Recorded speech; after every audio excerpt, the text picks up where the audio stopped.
Okay, well, we're here again today in the Nimba County, precisely at the campuses of the Nimba County Community College.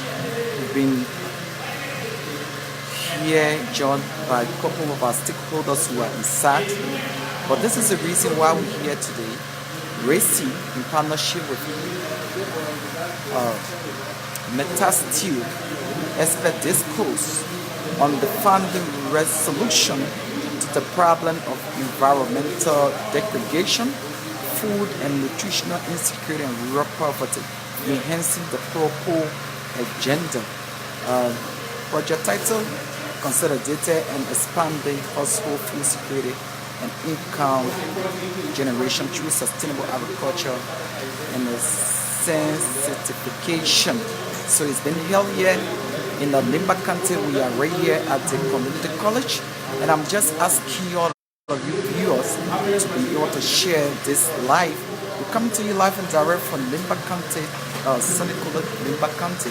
My name is Edmond Siba. We will be here today, and we will be joined by an Upper Nimba BC correspondent and some community radio stations. So let's get to the platform and the podium and see what's happening. Because as you, students and young people, start to understand the activities that they are undertaking in the community, you will be a supporter for raising when you go back to your people, even if they are going out of the way you will be able to talk to them, because most of you are agricultural students. So on this note, Ministry of Gender is a part. We will be with you in awareness, where we have to be talking to our women on the conservation process, so that they also can go by it, because we notice that we are losing our forests slowly, because the soil are really cutting down logs in the bush. And we know that it will also destroy things. This time we hear a lot of storm destruction.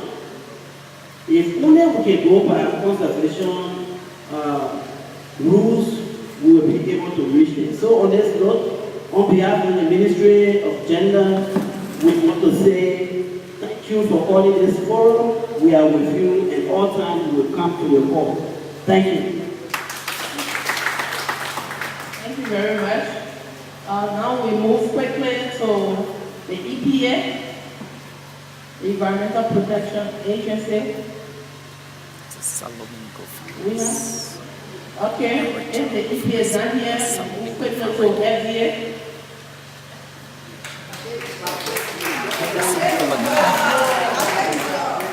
Thank you very much. I'm here to proceed for the Chief Power Management. On behalf of FDA, we would like to say thank you very much, RICCE, for organizing such a unique program. We are FDA, we are always happy to engage with our partners so that we can all help to protect the forest.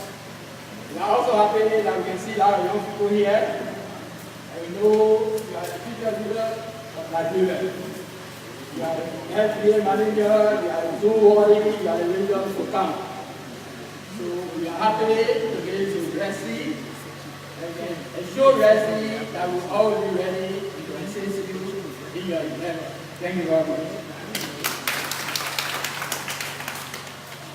Okay, thank you very much. While you're speaking, we just received a representative from the Poor Management Committee of the ENNR. So we just want to call him quickly to make a brief statement.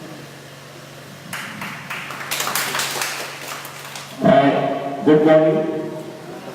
All right, I'm very, very happy. My chief, Honorable Sekosi, would have loved to be here, but however, because of the engagement, as co-chair, processing for him. But I take this time to thank the RICCE family for organizing the program.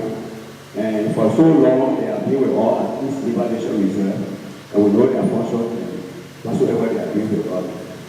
So we take the time for me in my capacity as co-chairman for awareness and mobilization. And I'm with them all the time. I'm very, very happy this morning that whatsoever they are going to say here will be taken into consideration. Thank you, sir. Thank you very much. All right, so we see, we see some high power here, so we want to call our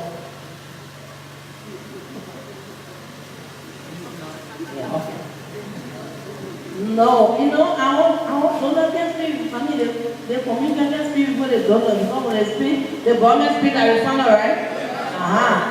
So we just want to.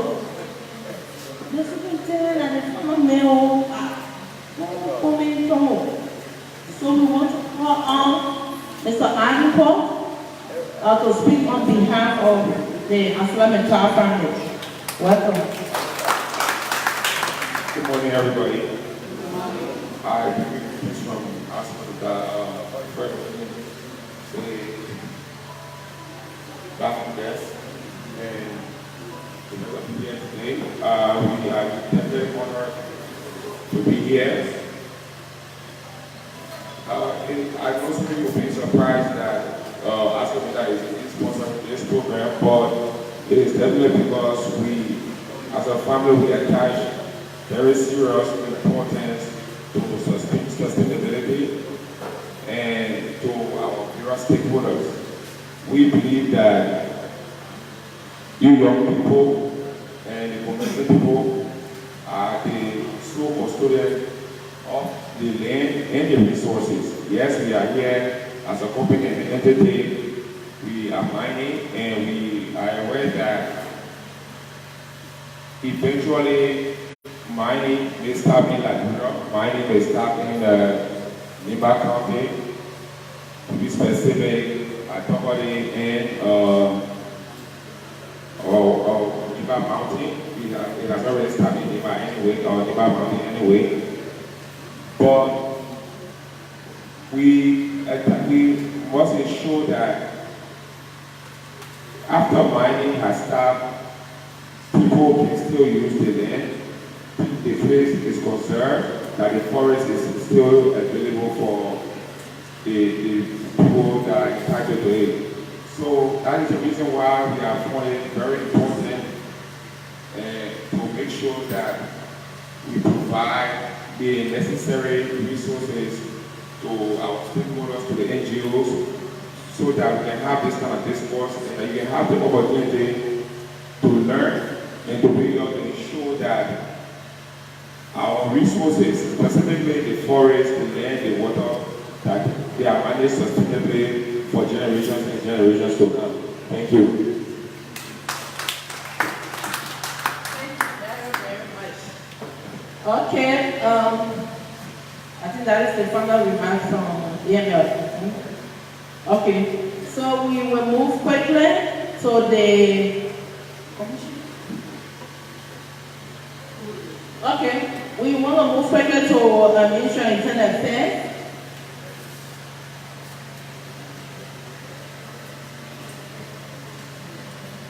Good morning to everybody. Quickly, just to inform you, let me officially inform you that you are live on Nimba District 9 TV.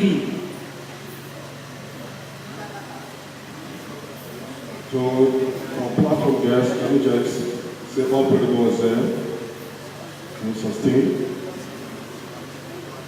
I want to take this time to regulate and listen to the Stewart family for this all-important forum. We work under Ministry of Internal Affairs working with the Communal Farm Program. We started to discourage the farmers from destroying the forest by introducing the conservation farming to them. Meaning that if you involve in the conservation farming, you will be able to use one area about 10, 20 times and you still continue to work there instead of destroying the forest land. And what we did, we started to train them in this note. We also want to recommend here that if you check FAO report, says that 80% of this forest is being used by agriculture. In this note, we start to tell the farmers to engage in the lowland. If you are in the lowland, and what we start to observe is most of our road, people who build the road, they covered with other stuff like that. You will observe that the stuff that was being used before is no longer useful because the cover will be up while the water remain there. The example is in my own town where when you, before approaching the flood, you will see that area where about 15 households used to use that area for farming, but today have become a prison. So it also brings people to get into the forest and destroy it. So we also want to recommend to the road, people who build in the road, that the sun should also be observed. The engineers should know what they are doing. If you are building the road, make sure that that sun that has been reserved for agriculture, cultivation, let it be there instead of you doing it at the time when the people they no longer farm there. Right after that, again, you will see another creek become red. It's also about, like I said, 20 to 25 hectares. It's no more, useful. So we also want to recommend that. We greatly say thank you. We have already started talking with our farmers to discourage them on destroying the forest, introducing conservation farming to them. We have started in most of we are working in about 19 administrative districts, but at present we are 16 administrative districts on the communal farm program. I want to say thank you. We are with you to carry on everything you want us to do. Anything you want from us, the agro sections of the communal farm program, MIA, we are with you. Thank you. Thank you very much. Okay, so we will move quickly to our local authorities. We will one representative from the local authority to speak, and then the final opening will be done by the development the person.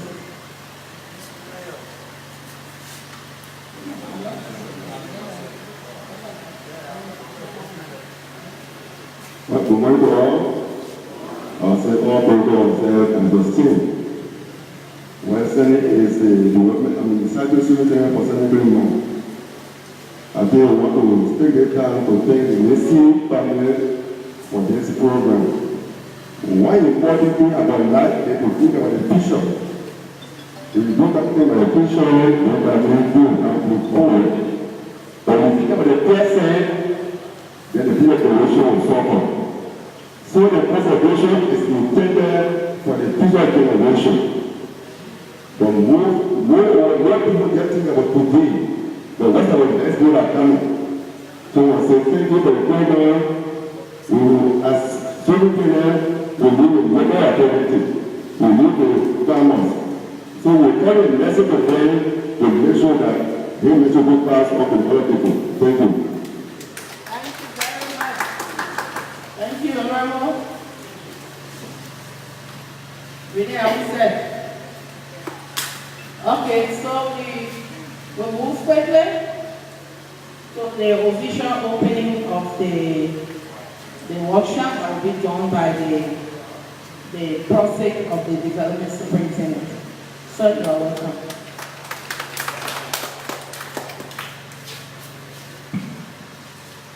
Distinguished platform, the participant audience,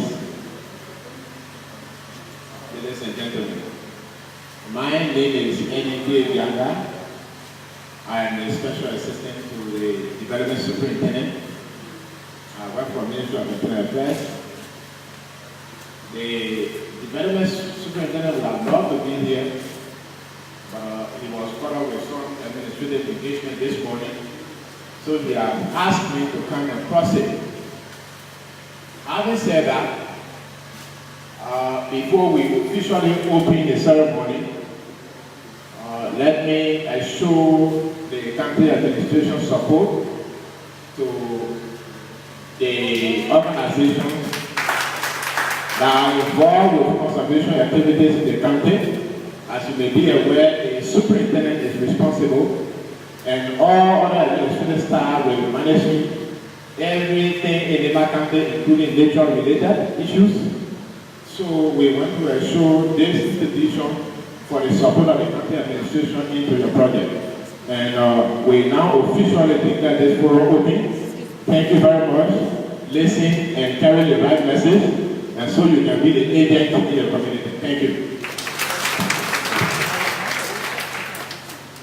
Thank you very much. Thank you very much. Okay, so once again, on behalf of the RICCE and the Sanniquella family, I want to say thank you very much for coming to this program. So the program is declared open. We will now begin with presentation from our three experts.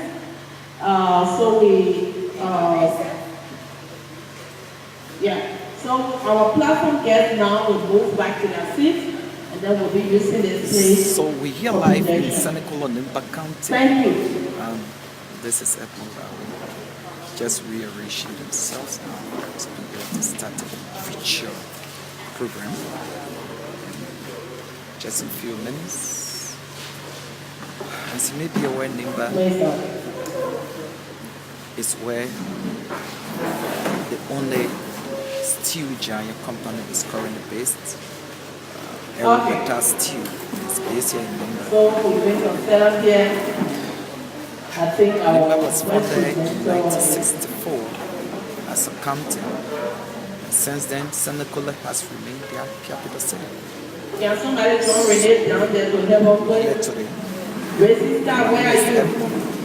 If you are following this live, just ask you to be able to as well share the live broadcasts with people in your reach. We're here today in Sanniquella, Nimba County, Madina TV.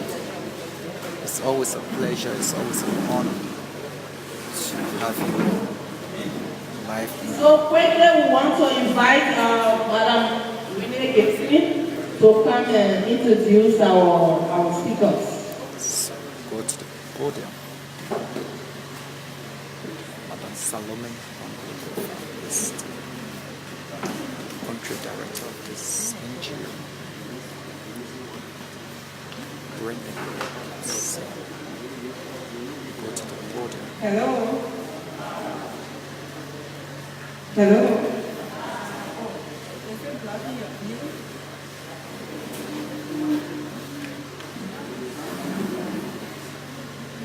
So, our first presenter for the day is a graduate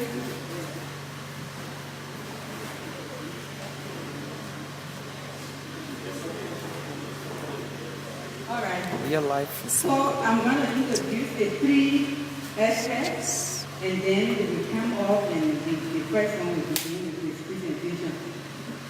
So I will begin with Dr. Samuel N. Kopa. Dr. Samuel N. Kopa is a household name in the natural resource sector. He graduated from the University of Liberia, from the Department of Forestry, and then in the early 80s, he went into the Philippines and obtained a master's degree from the University of Philippines in Forestry and Natural Resources. And then in that same university, he obtained a doctorate degree, specifically and he returned home. He has been working in the forest and natural resource sector of Liberia. Dr. Kofa, if you talk about peace in Nimba Nature Reserve, I mean there's no protected area in the Republic of Liberia that Dr. Kofa has not been involved with. So the Sako National Park He's also, you know, he was also part of the brain behind the establishment of the Sabo National Park. He's a member of several forest bodies internationally and locally. Welcome, Dr. Kufa.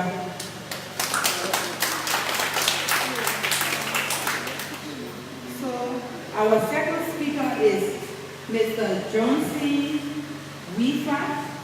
Johnson Weaver also obtained a BSc in General Agriculture from the Packaging University, and he went to the Kwame Nkrumah University of Science and Technology in Kumasi, Ghana, and obtained a master's degree in post-harvest. He is currently an instructor at the Liberia International Community College, Christian College rather, in Ghana. So Mr. Weaver will be presenting on sustainable agriculture. Welcome, Mr. Weaver. Our third speaker is a general expert.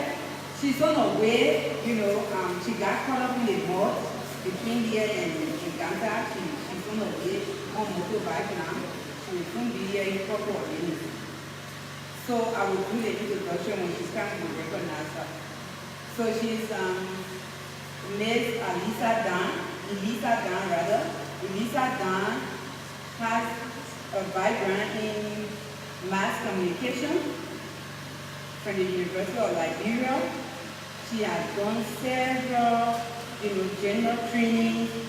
She is currently the program officer for Bongosa. As you will be aware, Bongosa is the Women Civil Society, secretarial network for Liberia. So, Bongosa coordinates the activities of women, women civil society organizations in Liberia. And she is there, she is head of the mentorship program for CBOs and smaller civil society groups that are coming up. She will be presenting on, gender responsive investment.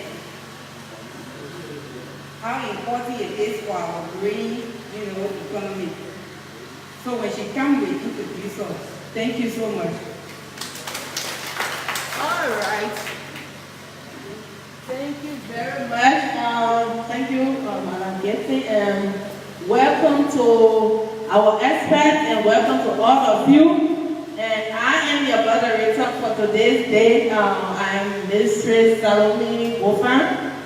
And just to teach you a little bit, in Liberia, we have a lot of slogans.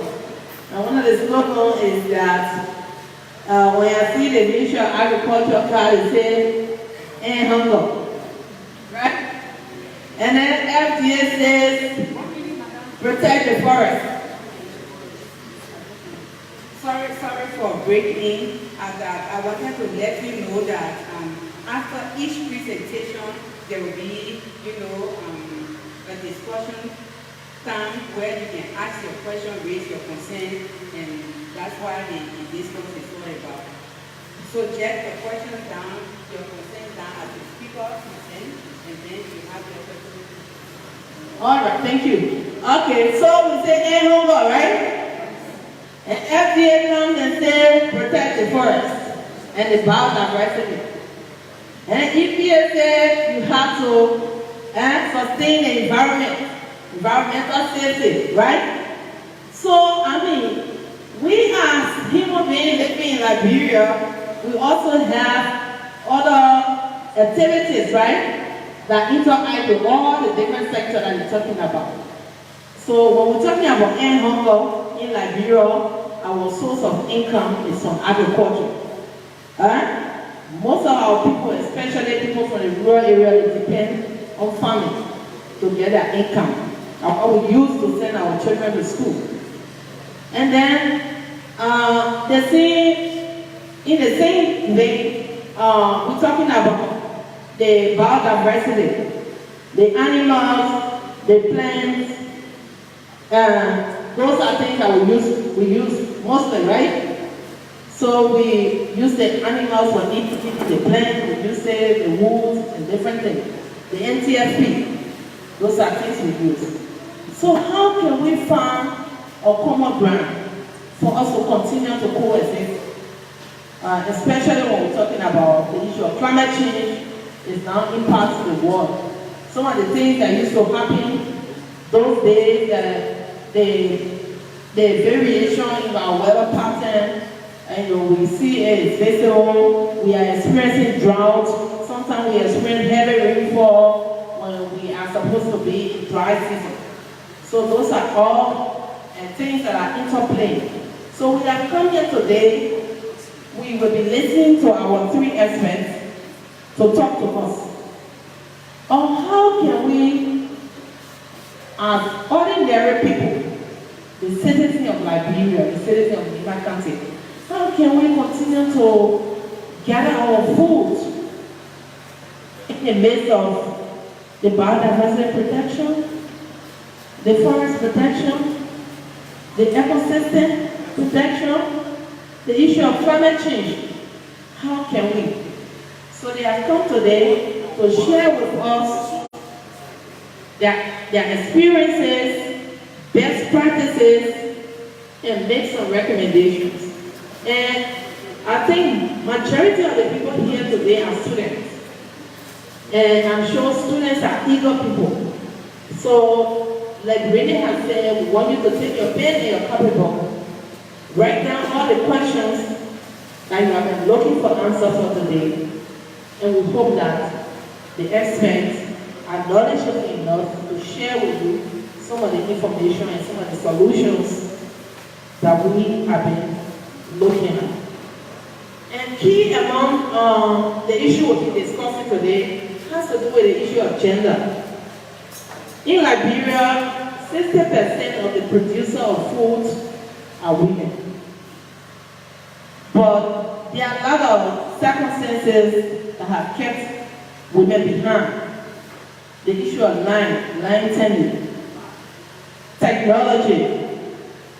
So how can we, the inclusion of gender, investment in gender, how can that really support our economic growth, the alleviation of poverty, especially rural poverty? Because we're talking about the people who are farming, we're talking about our people who depend on the NTFP. Those are the people that we're talking about. And you students, you are going to school to find solutions to this problem. So we are grateful today to the Assalamualaikum family for giving us this opportunity to share with our people, to bring experts. Those people did not come from Nimba here.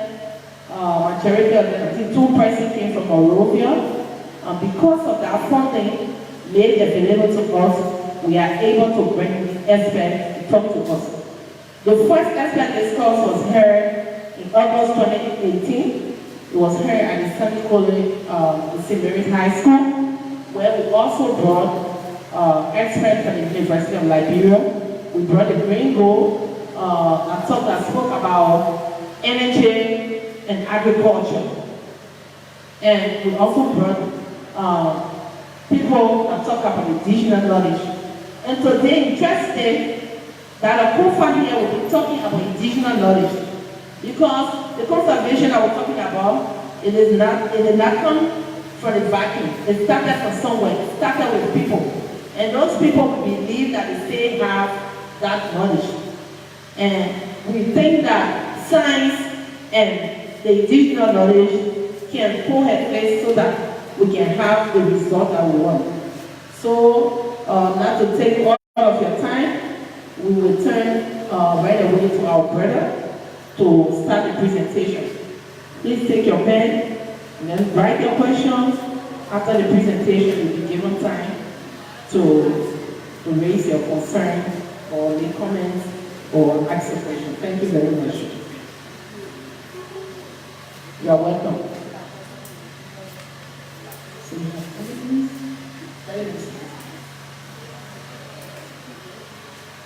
Morning. This is going to be a rocket science. It's going to be a discussion between us. Majority of them are students, right? So I say I'm still a student. We're going to be discussing and sharing ideas. Most of the questions that we're going to ask today, you already have answers to them. So I'm also relying to help you. So we are going to be discussing sustainable agriculture for food, nutrition, security, and poverty alleviation. I want to first share something with you. On a daily basis, why should we talk about agriculture in the first place? Why?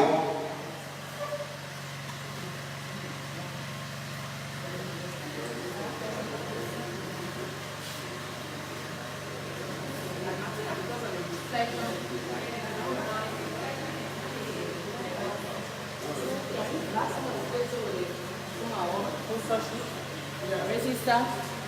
Can you do that?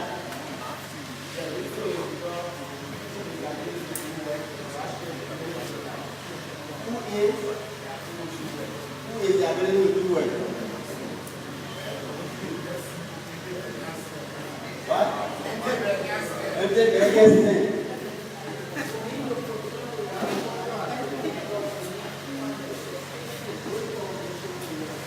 To sustain the growing population. Yes. Yeah, because we are human, we have to eat every day. We have to eat every day. Yes. Yes, food serves as a fundamental source of life. Fundamental source of life. Yeah, but why people involved in ourselves, agriculture is our need and wants. People are involved in agriculture because agriculture is a very important society. The bare boom of every society. The bare boom of every society. Yes, and it's because they provide our basic needs. They provide our basic needs. Thank you. You are all correct. You are all correct. Somebody said, based on the growing population, right? I don't want to share small statistics. They said, on a daily basis, every day, we welcome new members in society. About 36,000. I mean, that is 360,000 human beings every day. Every day, 360,000 human beings is being born every day. Of that total, how many go back? How many of that population go back? We have just 150,000. Together, just 150,000. So what that means? It means our population is increasing every day, right? It means that we are multiplying more than the number of people that are dying. The lady who was eating a cup of rice, if you get that today, can she eat a cup of rice? Even when she was pregnant, she has to keep going a cup of rice, right? Because she has to sustain 2 persons, right? Then that child has to eat. So if you have 2 mouths in your house, now you're going to have 3. If the woman has enough appetite, then she will be eating more than normal. So it will be almost full. Right? So that means you got to produce enough food to sustain the number of people that are being welcomed every day. If we don't produce enough, what will happen?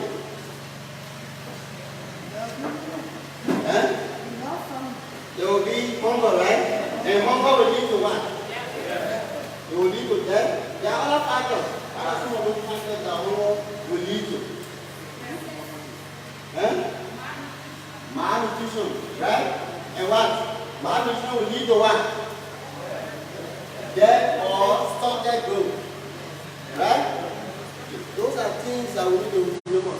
And in order to grow food, sufficient food, what can somebody here know the definition of food security? What's the definition of food security? The definition of food security. Somebody here knows. What it says? You can remember in your notes. Somebody put it there. They say what? The ability of food.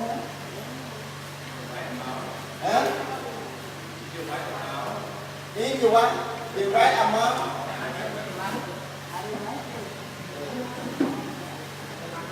Yeah, I will tell people what to say. Yeah? You said, whose theory is what?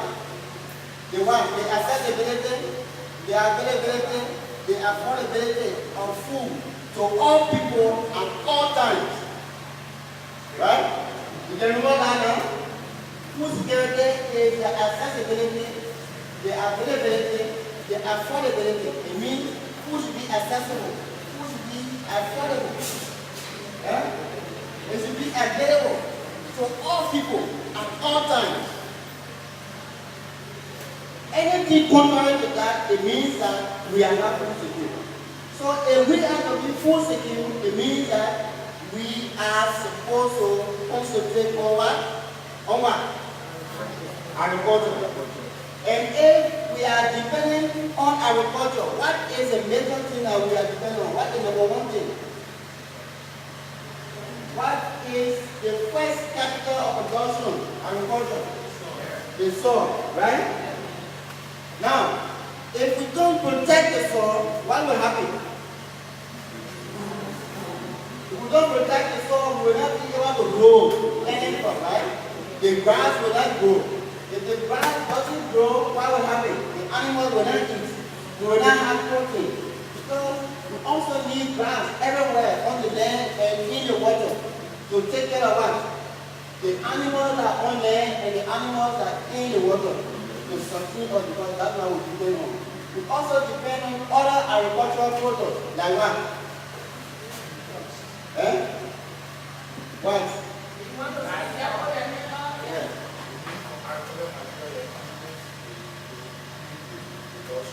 Material like what? Okay. Yeah. Livestock. For what purpose? For food and what? Food and clothing, right? We also get clothing from animals, we get clothing from plants, right? Those are the major things that we need. So we need to protect the soil. When we have to protect the soil, today we are going to be talking about sustainability. We are going to be talking about sustainability. What is your idea about sustainability? When we talk about sustainability, for all of these things, yeah. Something that will keep you going. Okay, what is it? What is, let's look at sustainability before we go to what is it? The avoidance. Sustainability is what? The avoidance of depletion of resources. Let me call natural resources in parentheses. The avoidance of depletion of resources in order to maintain and what? And ecological balance. Are you getting the point? The avoidance of what? Depletion of resources. If you get a pen, or if they pay your school fees to come to this school, and you do not learn to sustain the resources, what will happen? You will deplete it. You will deplete it. At the end of the day, what will happen? You will go back and sit down, right? And when you sit down, you become what? Liability to society. That is what we don't want.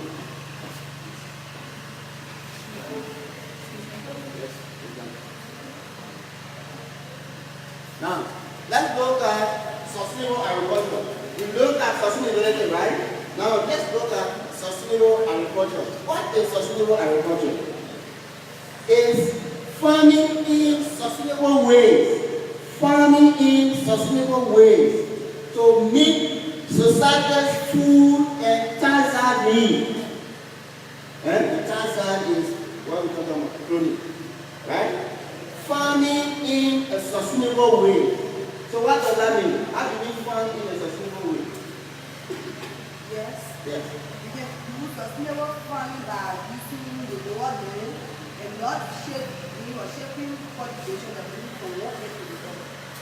What is the effect of shaping cultivation? It's deforestation. Deforestation. Yeah, as well as releasing some of the greenhouse gases into the atmosphere when you reduce that and rain. Thank you. Somebody want to add to that?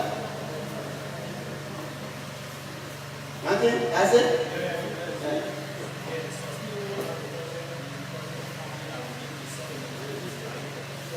To maintain the soil value for future use. Look there, in fact they said something further. They said what? Meeting societal needs, societal food and tax needs, right? And what? In the present, meeting our needs in the present and not doing what? Without compromising the ability of future generations. Without compromising what? The ability of future generations, right? That is, if we came here today and we decided to be selfish and we use everything, someone can do that, right? Someone can do that. I don't want to bring politics, but we have to talk about it. If you are the country here and you say, okay, because I'm the country and what I see here is what I want to use, and you use everything and don't think about tomorrow, it means that the next country that will come will have to start from zero. And you are starting from zero, you will not have impact on the people that are in that community.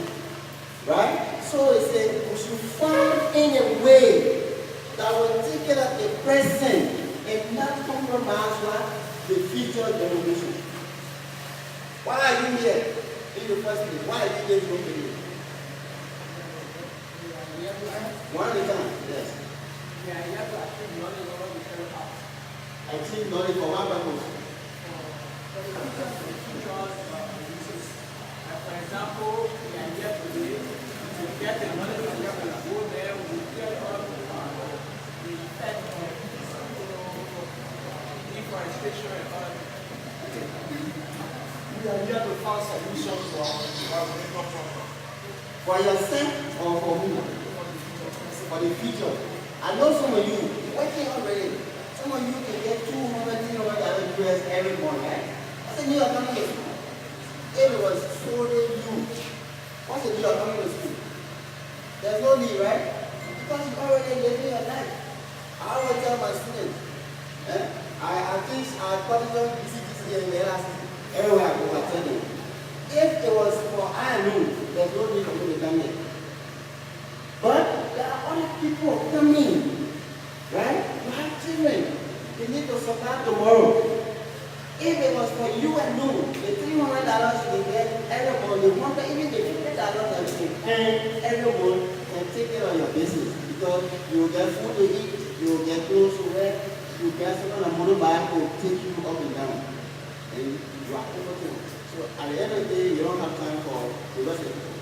But if it wasn't for the sake of the people that are coming after us, either our siblings or our direct, children, then there's no need. But because these people will come, that's why we have to do everything in a way that they will now have, how do you call it, any barrier. Alright? They will not have any barrier. But if we do things that will promote, barriers, then life will be difficult. If you and I came and met money into our accounts, if we met money into our accounts, like in the West and other places, when your wife is pregnant today and that woman, that child already has an account established. When the child is born today, it has an account established. And they start using that money that the parent deposited in. But you and I came and started from scratch, from zero. So it's difficult, that's why we are fighting. So whatever we do, let's do it in the right way so that it will not affect the people who are coming after us. Alright? Now, I'm sorry that we don't have sufficient light, sufficient darkness now. It's not like for us to see. But this is the ecosystem. This is a picture of the ecosystem, the whole environment, all that is embedded in it. What a car, what a human being, what a moon, the river, what whatever you can think about, we need to be careful about the energy that we come and use some of them. Without clean water, without fish, without pollination. What is responsible for pollination? Insects, right? Especially honeybee, right? So those are things that are in the ecosystem. But if we tamper with them, then we kill ourselves. Because we don't know the work that they do for us when we are asleep. The insects, they are around there. Without temperature, without system of controlling flooding, without slow carbon, clean air, education, all of these things that make up the ecosystem. We need all of them. If you temper with one, you'll be tempering with almost all the rest of it. So we need to think about what to do, not to counter these things, because they need to benefit us now and to benefit the people who are coming after us. Now, there are questions that we need to answer. Probably I should reserve this for the last minute activity. But let me just read some of them. Maybe something will click your mind when we are going to. How can we make farm more profitable and more sustainable in our generation? This generation. How can we make farming more profitable and more sustainable in this generation?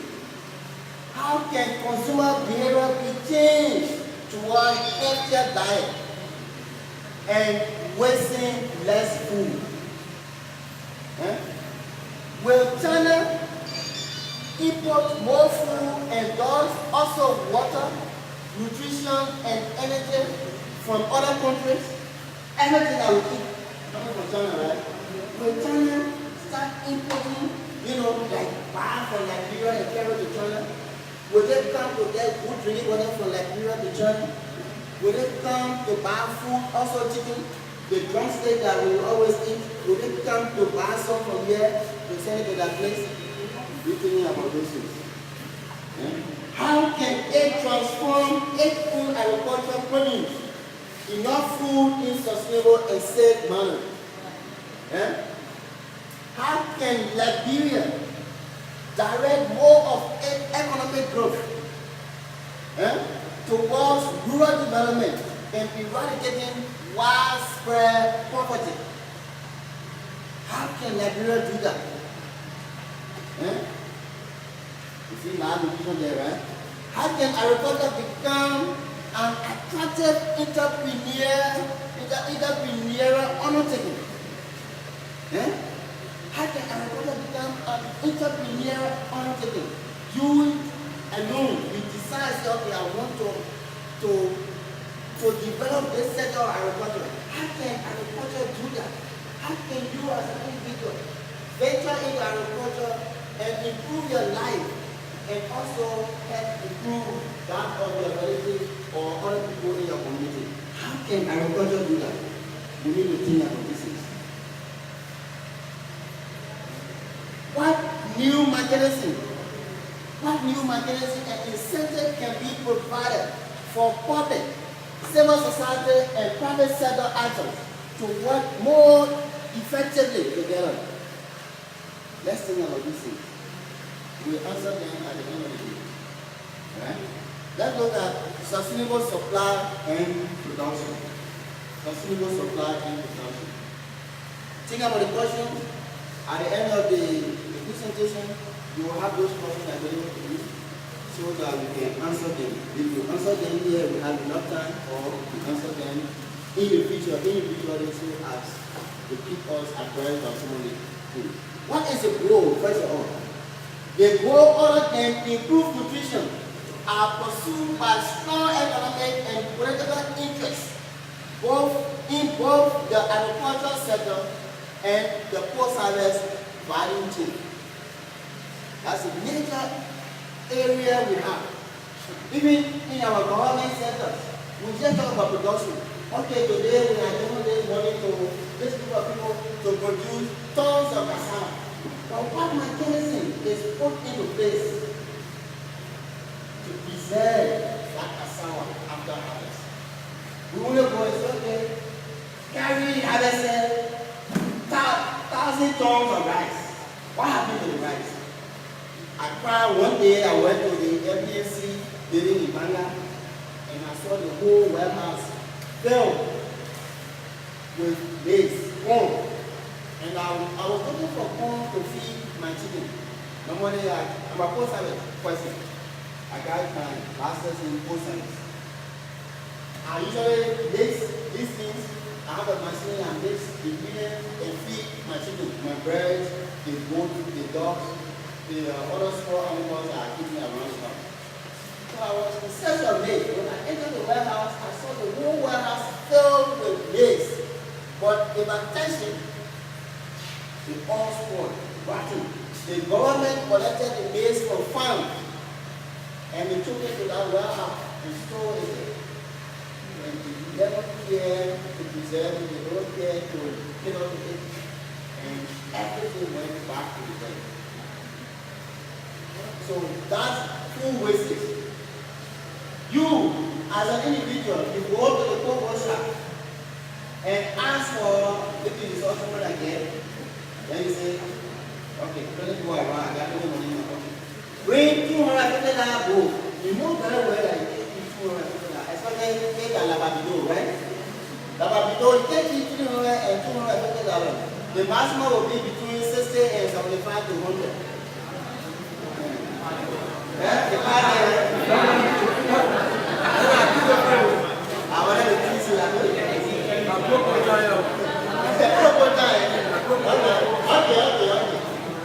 Alright. But if also you are looking more than 150 about to do. Some people are talking about majority on the average. But you will go and swap for 300, 500. Then even though you are paying, but there's somebody somewhere that is hungry. There's somebody somewhere that still will hunger yesterday. Today they will not get food to eat. Tomorrow it will be difficult. Maybe something like cassava. Why are you wasting that food? Because you just play inside and you walk because someone can hold you down. From both sides, women can do it. Women can do it, men can do it, right? Yeah? When you see group of people, that's time they become excited. You call for gold. You are calling for $500 goat meat because you have the money. How much of that goat meat your body will utilize? Go check. Go from here, go and read. Go check the internet and read. And see the daily requirement of protein. The body, what the body needs every day. When you eat more than what is required, the rest are waste. The body doesn't need it. Right? So just eat what? Okay, let's go follow the rules something. What are the other issues? Sustainability discussion does not accept the internationalization of costs, the negative environmental, social, and economic impact of food provision. In a well-functioning system, criteria need to overlap and work with all stages of food production to consumer. So it shouldn't just be focused on one side. It should be focused on all aspects. From the input, what are you putting in the first place? Here we are, our borders are porous. Anybody can come in with anything. Go check, the check and balance. The system is there, but it's not working. If it is working, it is poor. So, sustainability shouldn't focus on only one aspect. It shouldn't focus only on the cost, but focus on all of the stages. What can this other stage lead to? What impact this stage can make? Those are things that we should be thinking about. Those are things we should be concentrating on. A well-functioning system. In a well-functioning system, will do what? It will improve human health and social well-being. In the system is functioning. Every day we travel, we go to other places, we come, we post it. I'm not talking about this country, that country. When will we start talking about Liberia? When will we start talking about Sanniquella? When will we start talking about Ganta? One country, local country. When will we start talking about ourselves? Right now, if I bring one ticket here, one visa, only one visa, and say this visa is for one person to go to America. Somebody will go from one country, everybody in the world. Or somebody will go to somewhere in the corner to do something so that they can be the document winner. But I tell you, this is the only place that you cannot be deported, and this is the only place that you keep acting. This is the only place acting I will excel to the point that nobody can stop me. Nobody can question me, how? Why are you moving this fast? You understand? So let's think about our system. Let's work on our system. If they say don't cut any stake in this forest, don't cut the stake, because if you do, you'll be doing something wrong, right? And that is the system. And Baba, don't say the old people is always come and they like their old belief and this and that. I like the old belief. When I say they call me the young man, that's how they call me, because I'm always with the older people. I think there we need to get the reason. So don't say this idea is archaic, it's only this idea. No. Try to get that idea and try and work on it and refine it. That is the system. The system is put in place, work on it. Learn by the system. That's the only way to survive in this system. Alright? Yeah. It maintains environmental and economic long term. If you get $10 a day and eat it, do you have money? Are you a rich man? No. We don't know how to keep. We don't know how to give either. Right? The food system is correlated not ensuring basic food and nutritional security and sustainability around the world. It is interrelated with poverty, gender inequality, and environmental degradation. So everything is being undermined. So there is need for us to work on these things. Alright? There's a working session. Let's move on. Okay. Let's talk about economic.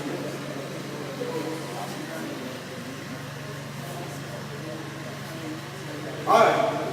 In agribusiness, there has been relatively little emphasis on how to grow food without much fossil fuel. In agricultural business, before you venture into any agricultural activities, take it as your business. Because you need to think about what? The input and what? The capital and what? The capital and what? In any business, what do you think about? What is the major thing you think about? The outcome, right? The profit. Alright?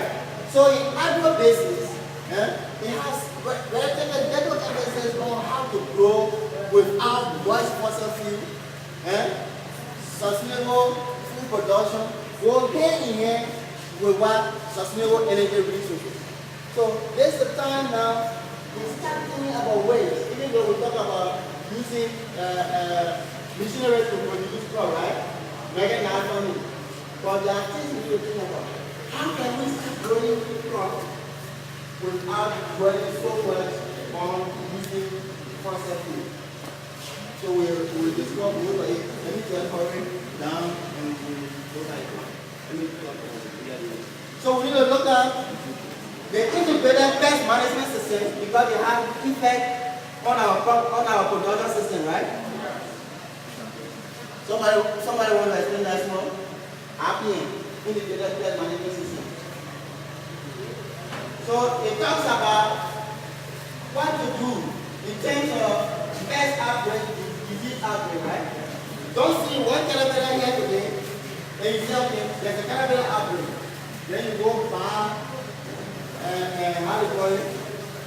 1 gallon of chemical. You come and spray all I wanted because of 1 chemical. I mean 1 caterpillar.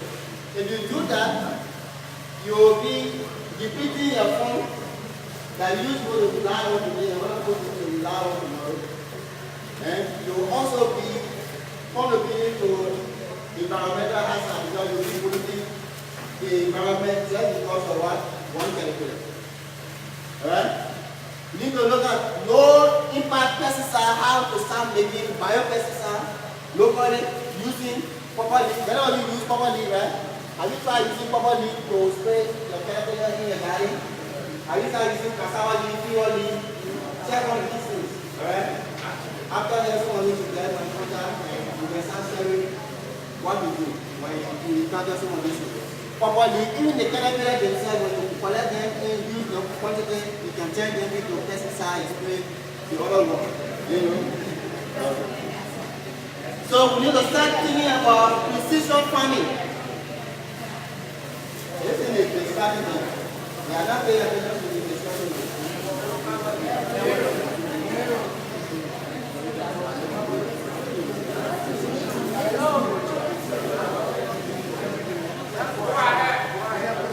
We need to start thinking about precision farming.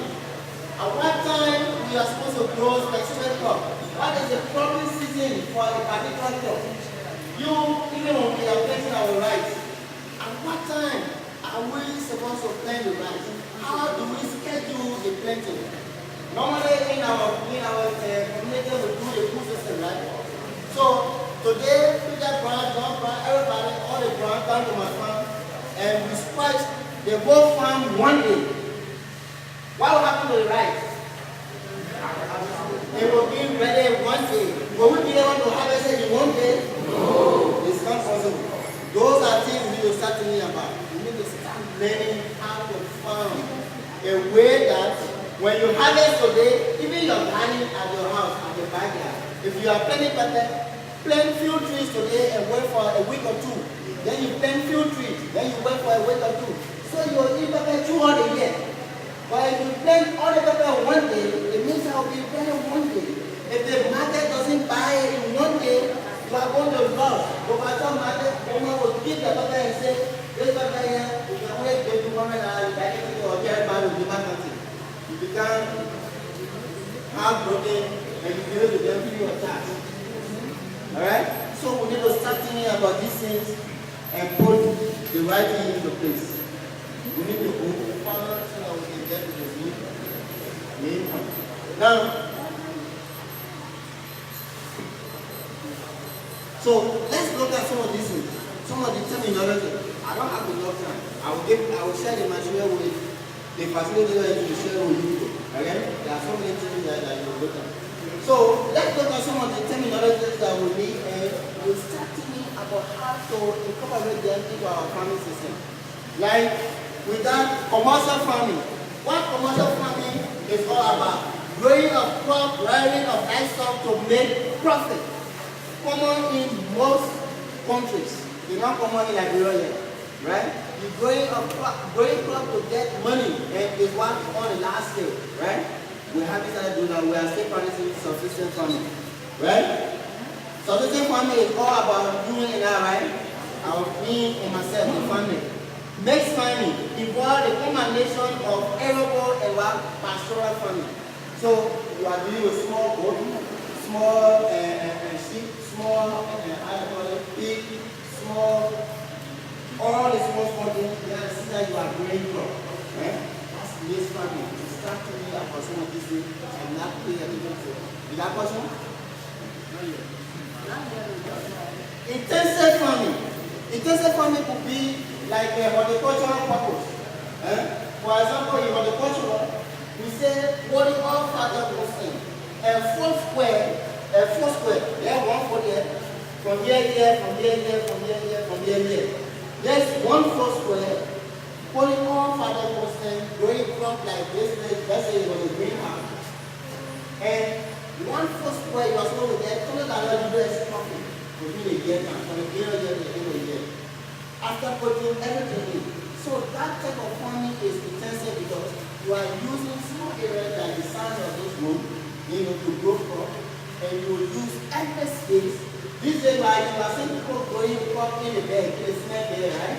In the empty rest bag, in buckets. When I was doing my research, I had to buy 1,000 buckets and boil it and pour soil inside to do the research and make it to massive.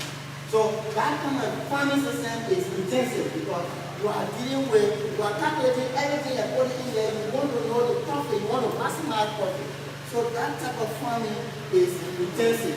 So we need to start thinking about those things if we want to be sustainable in our farming activity. Then we want to look at extensive. So we are not, confined, but we are outside dealing with so many things, dealing with so many type of crop, diversified type of farming system. Alright? Then you look at industrial farming. So these days people are farming, but they also have other components. Immediately they harvest the tomato, they carry it to the factory, they have their little factory right there and process it and turn it into something as of value, and they are able to send it out there. Time is catching up, and we need to go to some of the different. Now let's look at some example of widespread unsustainable land use techniques. Widespread unsustainable land use techniques. The extensive use of fire leading to what? Depletion of what? So if we keep doing slash and burn, we're not practicing slash and burn agriculture, we are going to open up all our soil. And if you expose the soil, what can happen? You are harming yourself. Do you know why you feel pain when you cut yourself? Do you know why you feel pain when you cut yourself? Why? The sun rays. So when you cut yourself, open like whenever your body, when you open it, the sun rays. Somebody else? Yeah. If you happen to cut yourself, the information, when the information gets to the brain, that's the time you feel what is happening. Yes. So the body is designed in such a way that it's not supposed to be open. The places that God said will be open, God already opened no place on our body, right? So if you cut yourself open, the body is designed to close it up. That's the way you will feel it. But you're not supposed to feel it when you cut yourself. You understand? So when you cut all the trees, know that you are harming the sun. Alright? If you put fire there and burn it, you are depleting the resources that are supposed to give us what we need. So there's something way down, but maybe somebody knows. You just take it on hand. How many nutrients? What are the essential nutrients we need to grow from? Somebody else knows. Let me go. How many? How many are there? Huh? Yes, the essential nutrients that we need to grow from. 17? You show 17? Yeah, you say somebody that you don't have there. What is it? 18? 17? Okay. They are divided into how many groups? 2, 1 and 1. Say, the other one at a time. You want to make it a helpful conversation.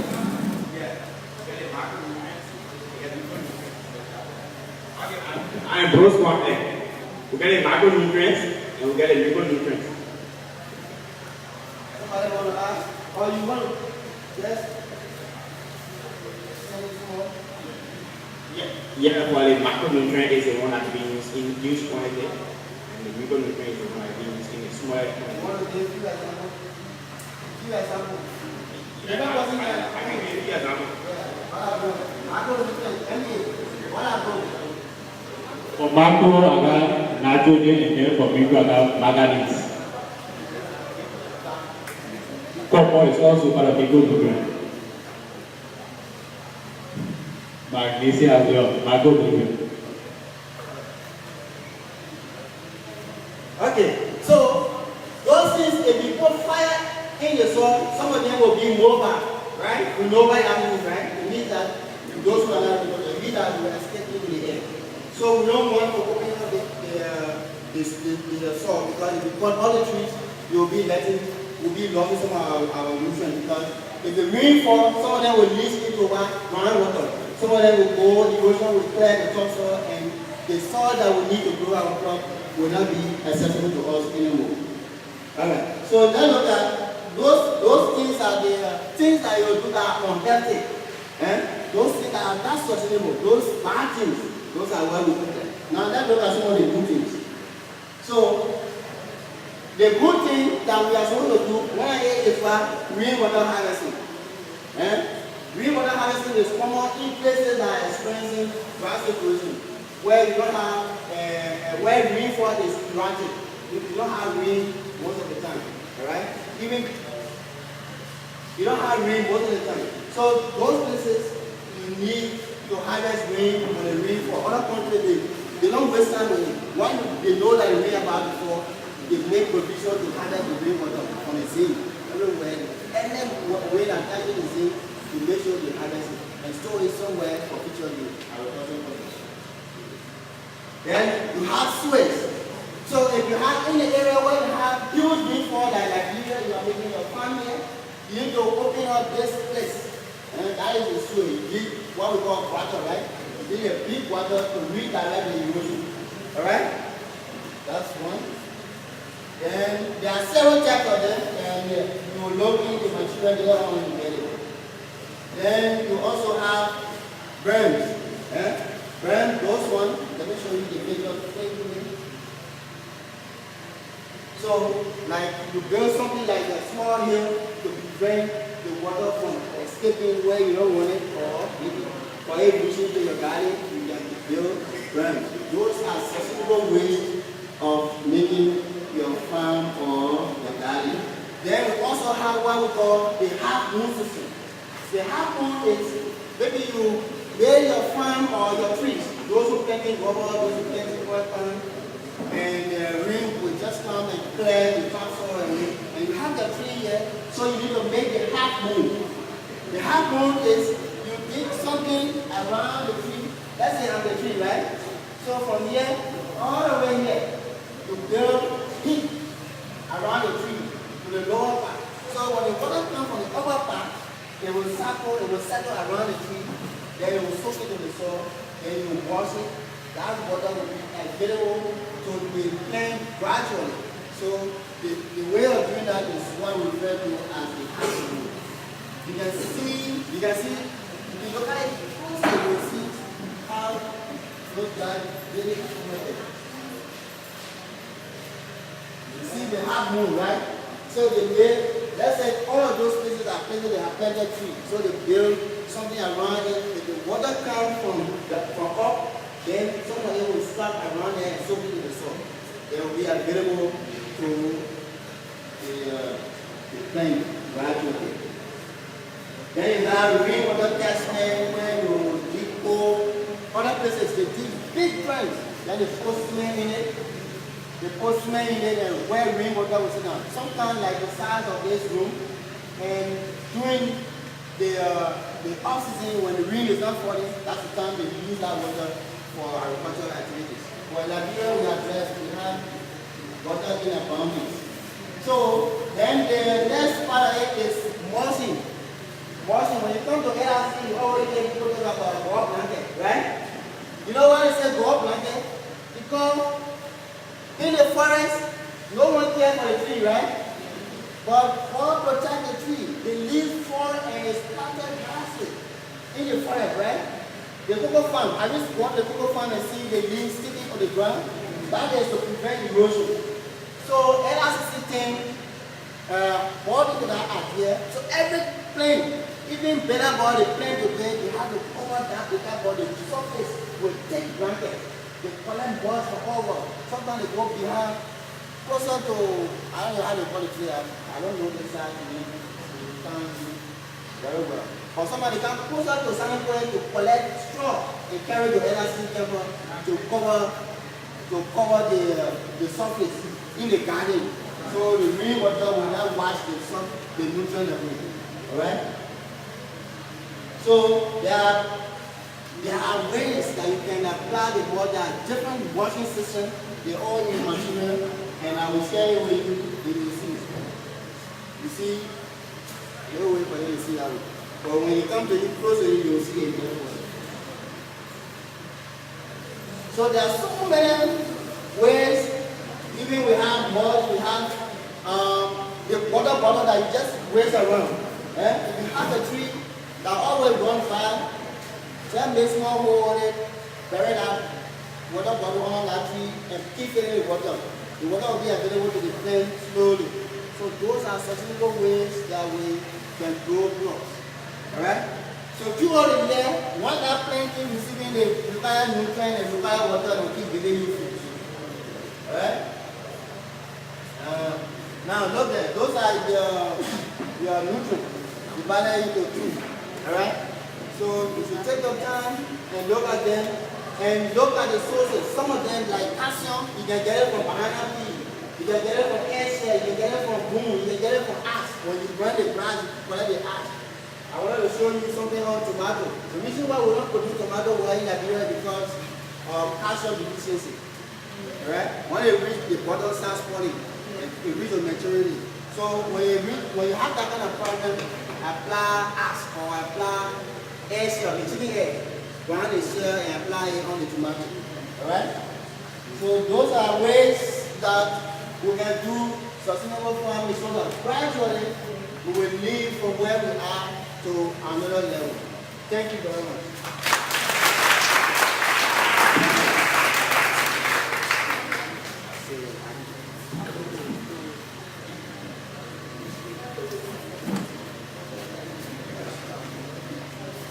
Thank you very much.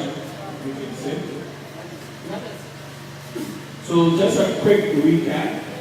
He started off by asking what is sustainable agriculture, and then he went on to tell us what sustainable agriculture is, not depleting our resources, not making our resources deplete, putting in ways in which even if our resources is limited, we can manage it so that we will be able to continue to use it in a very wise way. And then he moved on to tell us some of the way we do agriculture in our own country and some of the best practices we can use. Some of those things he said that we can use, especially in the area where water sources are very difficult to get. He talked about rainwater harvesting. He said rainwater harvesting is one of the best things that we can do. It's a good practice for agriculture. We can harvest rainwater and store it. He talked about drainage irrigation system, where we do drainage irrigation system so that we will divert the water to our crops and things to make those crops grow. He talked about the burn system, where you divert water from going to where you don't want it to go. Most of us are doing at the low-land farming. We do those burn systems so that the rice and things will not have more water in a swamp area. And then he talked about the half-moon system, where you create a half-moon system so that divert water that are coming in to trees and tree sources so that it helps restore those trees. He talked about the rainwater catchment, where we can store water in a very large basin, and water will be stored there. You can use it for agricultural purposes. He talked about the top straw, where you use those like cover leaf or those grass straw to cover your paper ball or something. It helps prevent erosion of the soil, and it helps prevent insects and other stuff from eating those plants and so forth.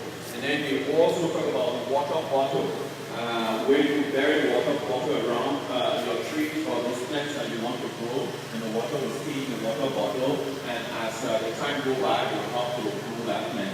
And we talk about a lot of things. We talk about the clay pots. We said we're going to share it. It holds water, and it's something that you can also use. So in all his deliberation, we talk about sustainable farming and how we can make our own nutrition sustainable.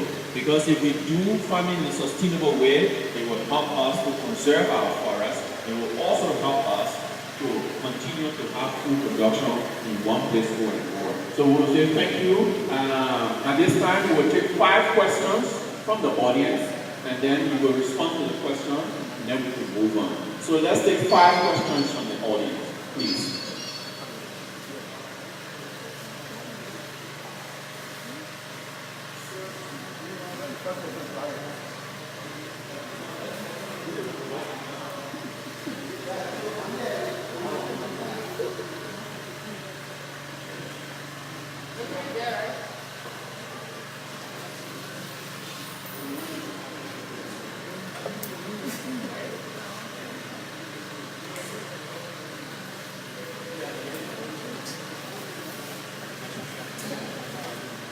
Sanniquella, my name is Expert. My question has to do with how the water within the bottle can retain the plant.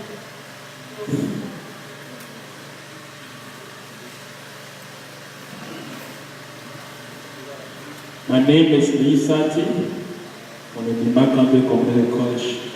So I want to understand the main purpose, the main goals of sustainable agriculture practices.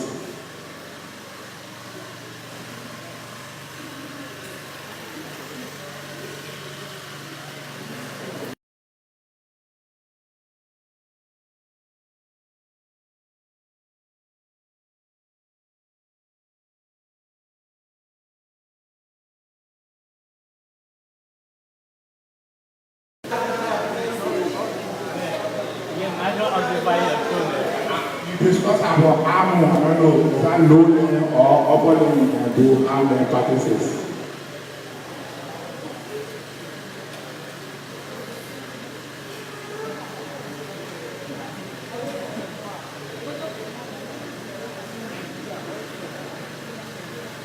Thank you very much. My name is Mabi Bana for Natural Resource Management Program. Taking into consideration today the team on the discussion, finding solutions to the essence of environmental degradation.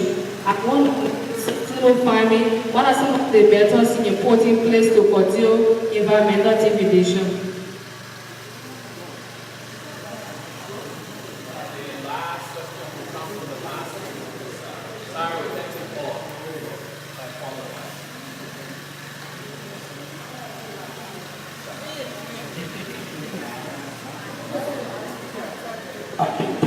Thank you very much for the presentation. You did a very nice presentation on such time. With the presentation in the word, what are the recommendations that you think you can make to this body when it comes to agricultural practices that we can do instead of what we are currently doing?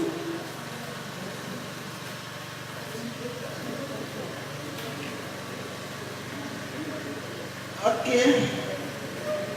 Thank you very much. Question number one. You said the water bottle, how it can be used, right? I said, for example, this bottle, right after here, we're going to throw them away. Or other people will use it to pour oil in it. But if you line it up, just separate, one time, one or two times under there. Then you take the whole under the tree that you think can always run dry, run out of water. There's always water stress. Then you fill it and you open it halfway. The water will be dropping like a drip in the hospital. When you leave for your try, it will be dropping like a drip. When you see it dropping, then you bury it. So it will be coming slowly. Slowly it will water the place. Throughout, water will be available to the place. That's right. Then the next question is the goal of sustainable agriculture. You asked for the goal of sustainable agriculture, right? What? The practices? The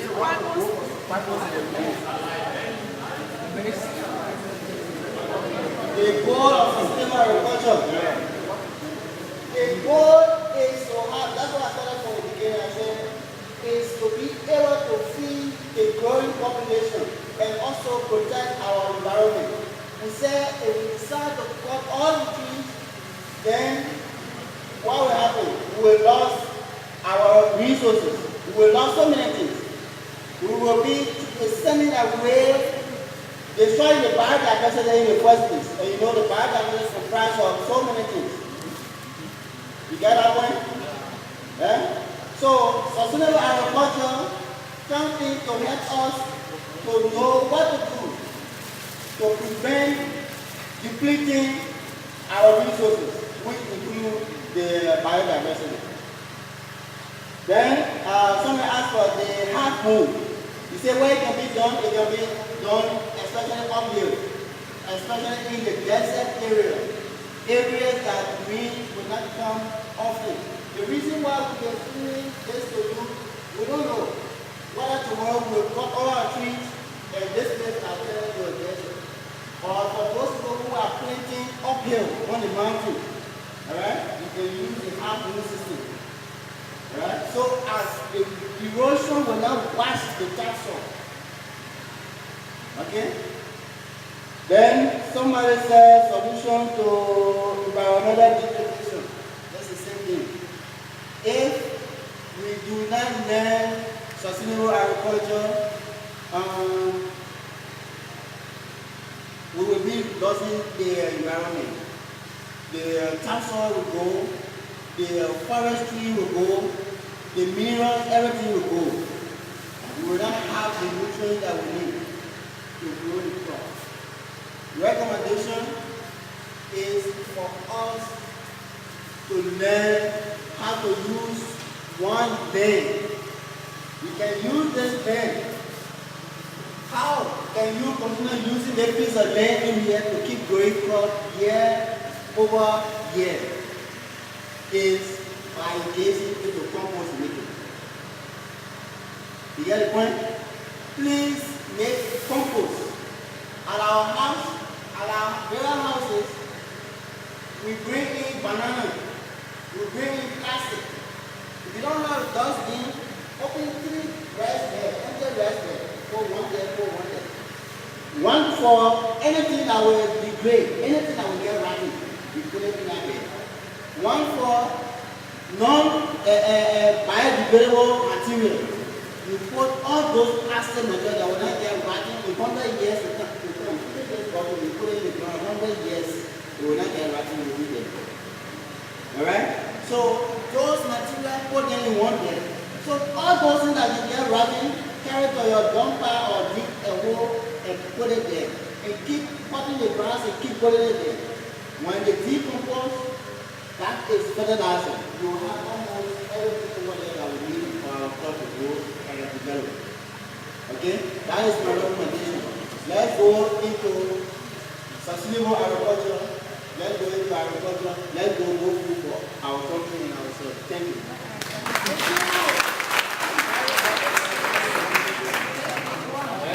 Unless there are one or two burning questions. Unless those questions have not been answered.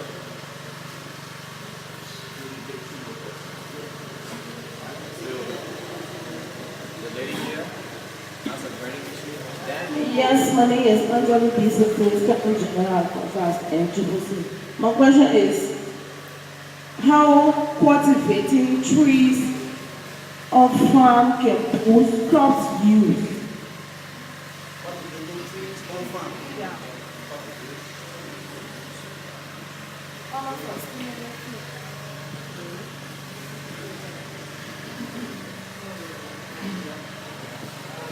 I'm Sam from FDA.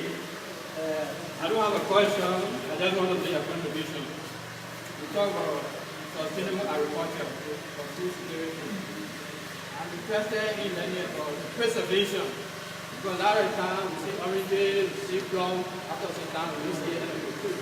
So we can preserve these things for food security. Thank you very much.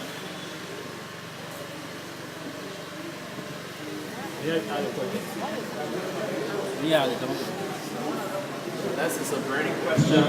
This is how we end it. I will start from the last. As I started earlier, I said, post-harvest is my area. Post-harvest. I studied post-harvest. There are things that we're supposed to do. As I told you earlier, I talked about precision agriculture, right? There are ways that we can do. We need to start learning to grow our crop in various seasons. Alright? Then we also need to learn technology. One technology we need to adapt strongly, we want to practice on one type of crop in Liberia is grafting. And grafting has so many methods. Wall grafting, and layering, air layering, and all kinds of different types of grafting. So we need to start learning different grafting methods so as to obtain special varieties that will give us high yield and that will give us fruit in all seasons, almost all seasons. Alright? So those are some of the things we need to start thinking about. It will also help us with the preservation issue because we don't have they come and legislate. You are blessed in my country as well. Foreign last night in Nimba. You are blessed. You need to start building storage facilities. Anyway, you who are storage facilities and contact in the house. We have the technical knowledge. Tree cultivation. There are other trees that can help with the production of other elements, other nutrients for crop production. Like some trees are good around for nitrogen. So you need some of those to plant some of those trees in your community. Some of them are there to also protect the surface of the crop. Some of them are there to help to prevent wind and other things. So we need to start learning how to cultivate beneficial trees. Trees that will benefit us, especially for our furniture production and things. Those trees that we are cutting down, we need to replant it. Alright? We need to replant it so that the next generation will use it. Thank you very much. My name is Johnson Nimba again. I'm a consultant teacher at Bonkari Technical College and LRC in Uganda.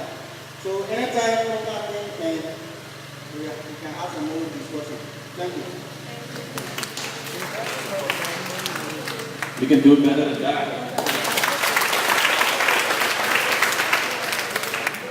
Thank you. We will call on our moderator to use the second speaker.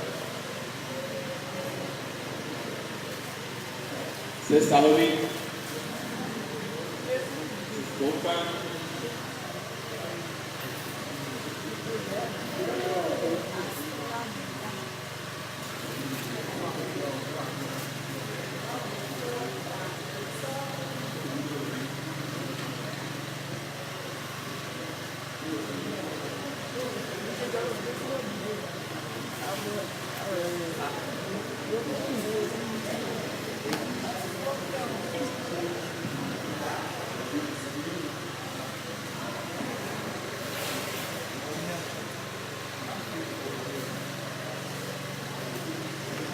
What again we here at Nimba County Community College.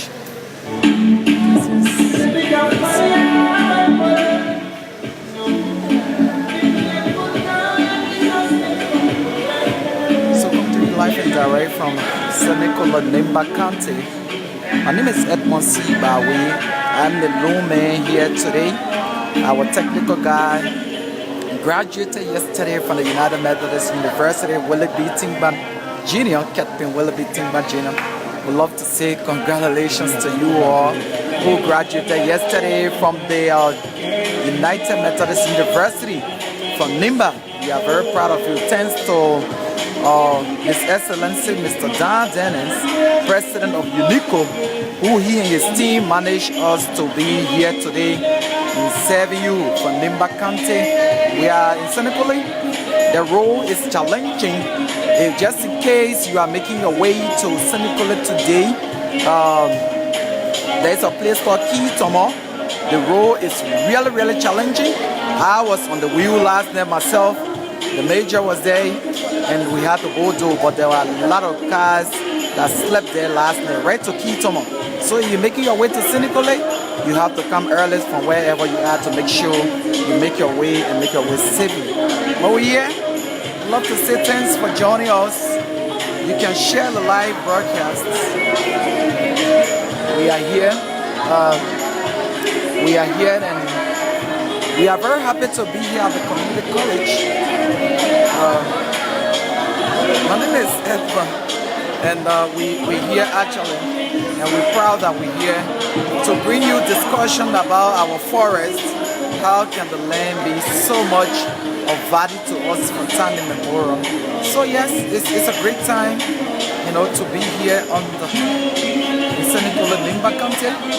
We're just setting up the stage for the next person to come and present, and there'll be questions and answer period.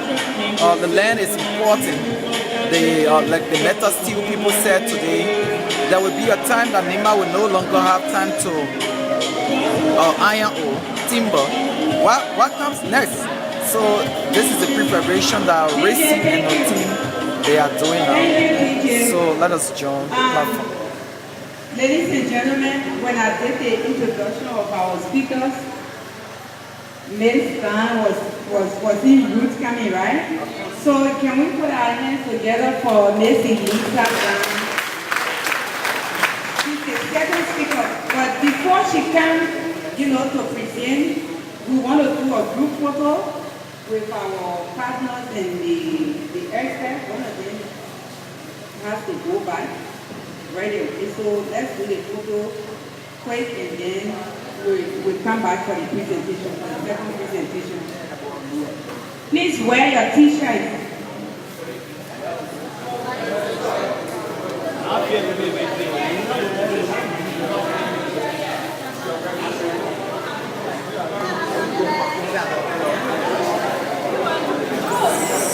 So we are here today, and we would like to talk to one of our colleagues who's also attending the community college.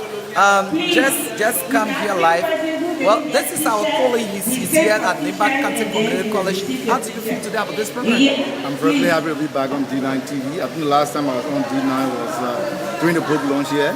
And so coming back on D9 today is a pleasure. Thanks for the hard work. Well, we have come to listen to discussion focusing basically on what we can do to prevent the degradation of our environment. And I think the first panelist said a lot of things, especially about sustainable agriculture. And I think those practices need to be put into place so that we can have what we call food security. We're talking about food insecurity right now. We can have food security, where we can have grow more and have some for market and other purposes. Okay, thanks for joining us. But the first guest who was talking, he was not the panelist, but from Mentor Steel made mention about the issue of iron ore being wet away soon. What comes next for Nimba? What do you have to say? What comes next for Nimba? And so I think this is what we need to start doing now, because we could say that iron ore is a non-renewable resource. Once they are taken away, you cannot renew, like the forest are a renewable resource.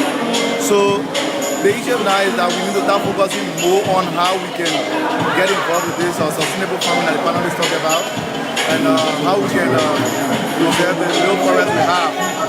Because what we can do today, it's all about what we can do today without jeopardizing the benefit of the future generation or compromising the benefit of the future generation.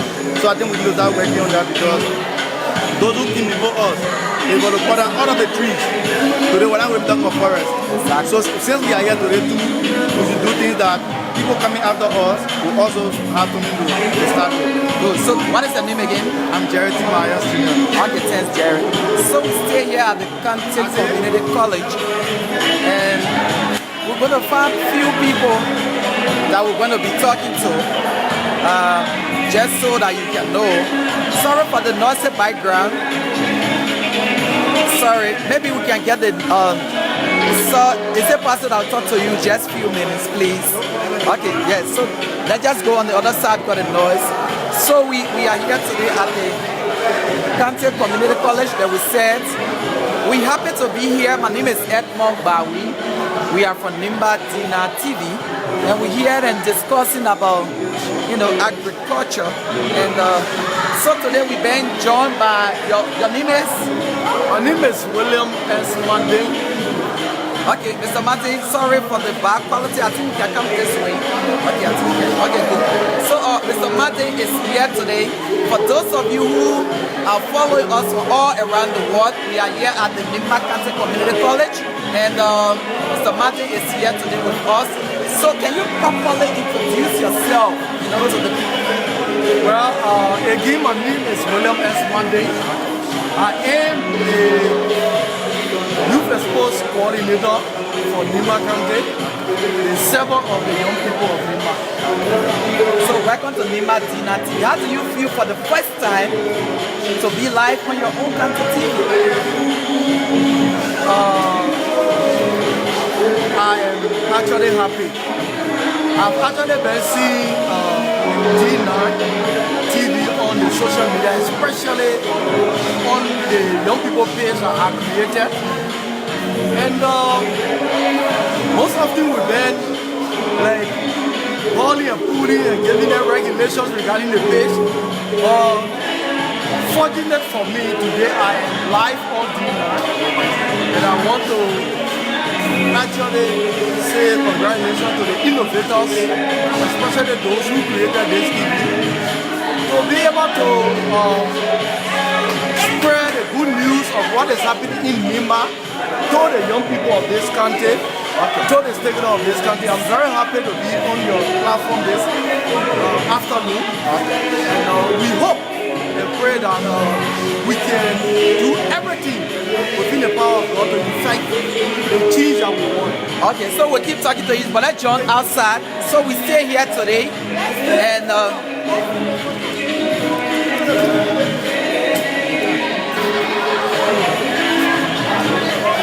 so we are staying here today at the Nimba County College, and yes, I think so. So we're still going live, but yes, everybody can just go live. Yes, we're still going live, and we're going to do the photo. So it just requires for everybody to go there. We're still here at the County Community College. One of the stakeholders is about to leave, and yes, and yeah. So just let everybody just it's going to be good. So that everybody just go there. So we stay here at the County Community College. Thanks for joining us, Mr. Jacob Bantu. So we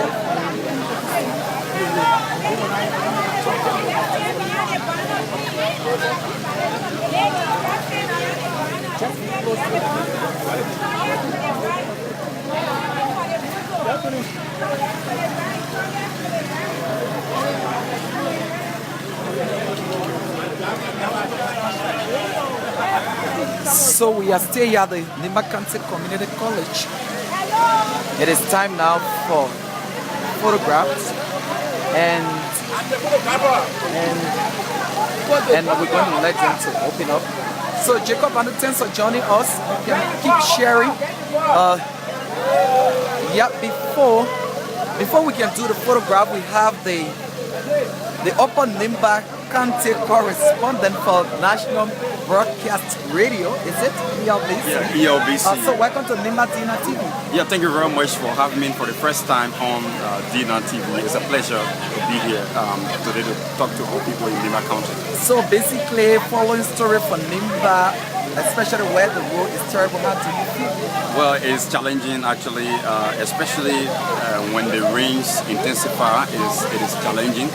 Considering the road condition, the bad road condition, it has become very difficult for us to, cover some major programs, especially programs that have to do with community development. Leaving from one town to another, from one village to another, is actually challenging in actually this rainy season. So it becomes a problem. Great. So what is your name again? I'm Aloysius I'm the Upper Nimba correspondent of the Nigeria Broadcasting System. Okay, so we allow Mr. McCall to keep the broadcast on here. You can just keep the broadcast on here. Okay, ladies and gentlemen, this is DNAT TV. We are coming to you live from the main campus of the Nimba County Community College. As you can see, participants of RICCE Expert Discourse are posted for group photo.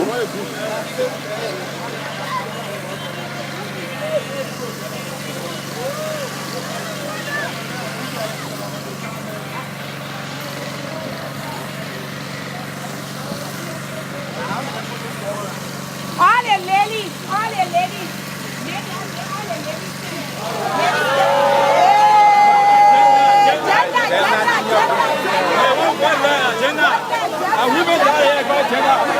So the men will now back off to allow the women to do their group photo. As you listen to the official from RICCE, they're instructing the men to back off to give way to the women. And this is actually meant to create that sense of gender balance. So this is DNAT TV. We are coming to you live from the Nimba County Community College, bringing you the programs marking RICCE Liberia Expert Discourse. And this has been here held here with participants joined from different areas in the forestry, agriculture sector. Students also here in attendance.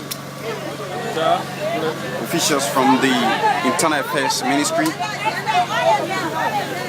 and other partners of RICCE in and across Liberia.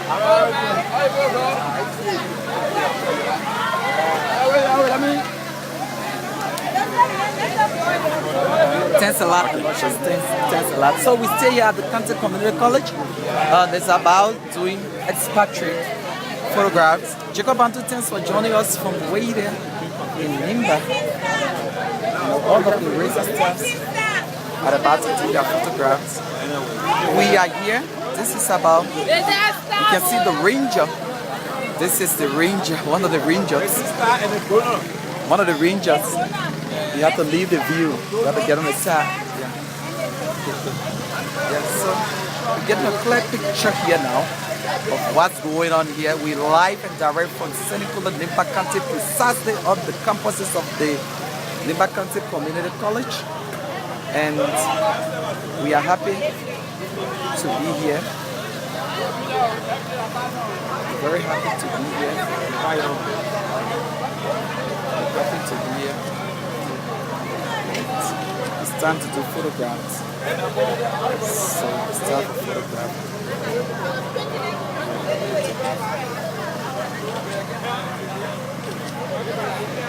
So keep sharing the live video. Keep sharing the live video. We are here live and direct. And fabulous. The boxer. Sir, we are on television. Would you like to talk to us, please? We are on Nimba TV television. Well, we are here at the Nimba County Community College. Can you just call your name and introduce yourself? Who are you? Okay, I'm Samuel M. Freeman. I'm a zone warden for East Nimba Nature Reserve. I'm presently here processing for the chief warden, Mr. Fireman, and also representing FD. Okay, good. I guess you are from Nimba, or you work in Nimba for some time now. Yeah. And when we listen to the Meta Stew representative, what he said is iron over the water, where timber going to go away. What becomes next of the citizens, and what do they benefit, from their land? So, working as a ranger, what specific message do you have for people who are sometimes misusing the forests? That's a very important question, and it's our concern from FDA what we are doing conservation. Because conservation, we talk about the flora and fauna, that is the plant and animals. They are renewable. They can always reproduce and they'll always be there. The iron ore and timber ore, they will go, and the natural resources, especially the flora and fauna, will always be there. But we have to manage it sustainably. Because if we don't do it, when deforestation comes, I will cut all the trees down, and our future generation is going to suffer. Then one thing we say, they did all the last trees die on earth. Everybody will die. Because we are interrelated and we benefit from them. Yeah, so it was good having you. So what is your full name again? I'm Samuel M. Freeman. I'm the zone warden for East Nimba. Okay, good. So and this is Nimba TV. We are still here in the Nimba County. We keep talking to you as we move forward, doing the presentation of the program. So thanks, as well for having you. Thank you so much. So we stay here. My name is Edmond. We stay here. If you take a good look at what it is over there, you can see that is NCCC. That means Nimba County Community College. This came into being because of the decentralization of the education sector, and President Madam Ellie Johnson Sirleaf during her regime decided to have these community colleges, and Nimba is one of the beneficiaries. So we're here in Sanniquella, Nimba County. This is where we are, and we're coming to you live and direct from here. Keep sharing the video. This is your own. Keep sharing the live, and we are here, and we are here for you all to be able to bring you bits and pieces about development across Nimba County. Love to say congratulations to all of our students who just graduated from the United Methodist University yesterday. Meeting our mayor Captain Willie B. Tingman Jr., who graduated with BSc in ICT, and that is information technology. So we'd love to say congratulations to him. Congratulations to Honorable Dr. Johnson and Weklo, who also are helping in this process a lot, and was able to afford the time to actually be where he is. So we'd love to say thanks for that, and we are here today, and we are in Sanniquella, and we've always have people who follow this broadcast from all walks of life. One of them happens to be Prince. Prince Ye is here live with us in Sanniquella. This is Sanniquella. This county, Nimba, was formed in 1964, making it as a county, and since then we have Sanniquella as our capital city, and this is the birthplace actually of the organization OAU, that is not AU, So yes, we have Prince here today. Prince, welcome to Nimba TV. Thank you so much. Missy, I'm grateful. I have pleasure. This is my first time, even though I've been following the edition number 9 TV throughout, but I was somehow surprised, when I saw it in the hall, and then I went through my Facebook and I said, wow, edition number 9 TV is calling the program, I was so excited. It's good that, we can bring the county closer to our people. That district number 9 is far, can be right in Sanniquella here today. At district 2, I feel it's a pleasure, and we should appreciate the people at district number 9 for their contribution, like humanitarian services towards our people, making sure that Nimba be taken out of district sector, but considered as a county. Absolutely. Yeah. So Prince, you are here today for this RICCE Expert Discourse. And specifically, what caught my attention while I was in the hall is the giant steel compound, the metal steel. His representative made mention that iron ore going to wear away, timber going to go. What becomes next of Nimba? What remains with us is his soul. So as a citizen, as an emerging diplomat, as a future leader of this county, that I have always called the Asia in Liberia, because yes, we are. Yeah. So what specific message do you have for people who are destroying the land when it comes to deforestation? What's the specific message? Also being a student of natural resource, I think we also need to put the sustainability plan into practice. The iron ore will go away, but what becomes our future generation? The mayor come here and be showing, area that the place used to call Tokateo, and we are going to see grass and trees, and we may not even see some trees there because they are not doing deforestation. I got reforestation. After taking the ore and all that thing, are we planting trees there? So it created more harm. Like sometimes we go to Yakeba, go see the Blue Lake, and all that thing. We not see what Lanko was doing those days. Lanko were taking ore from here. In fact, we were using the electrical, and shovel and the rest of it, and we never see for record. But are we still putting in practice what a long term, that if the 25 years is over, what we're going to be left? Are we also looking at that? So these are things we are young people, students of natural science, can come and see our best, to get involved in protecting the natural resources of our country, Liberia, and continent. If not, we became a watch machine as long as I working however. And I had in fact the holes, the deep, valley.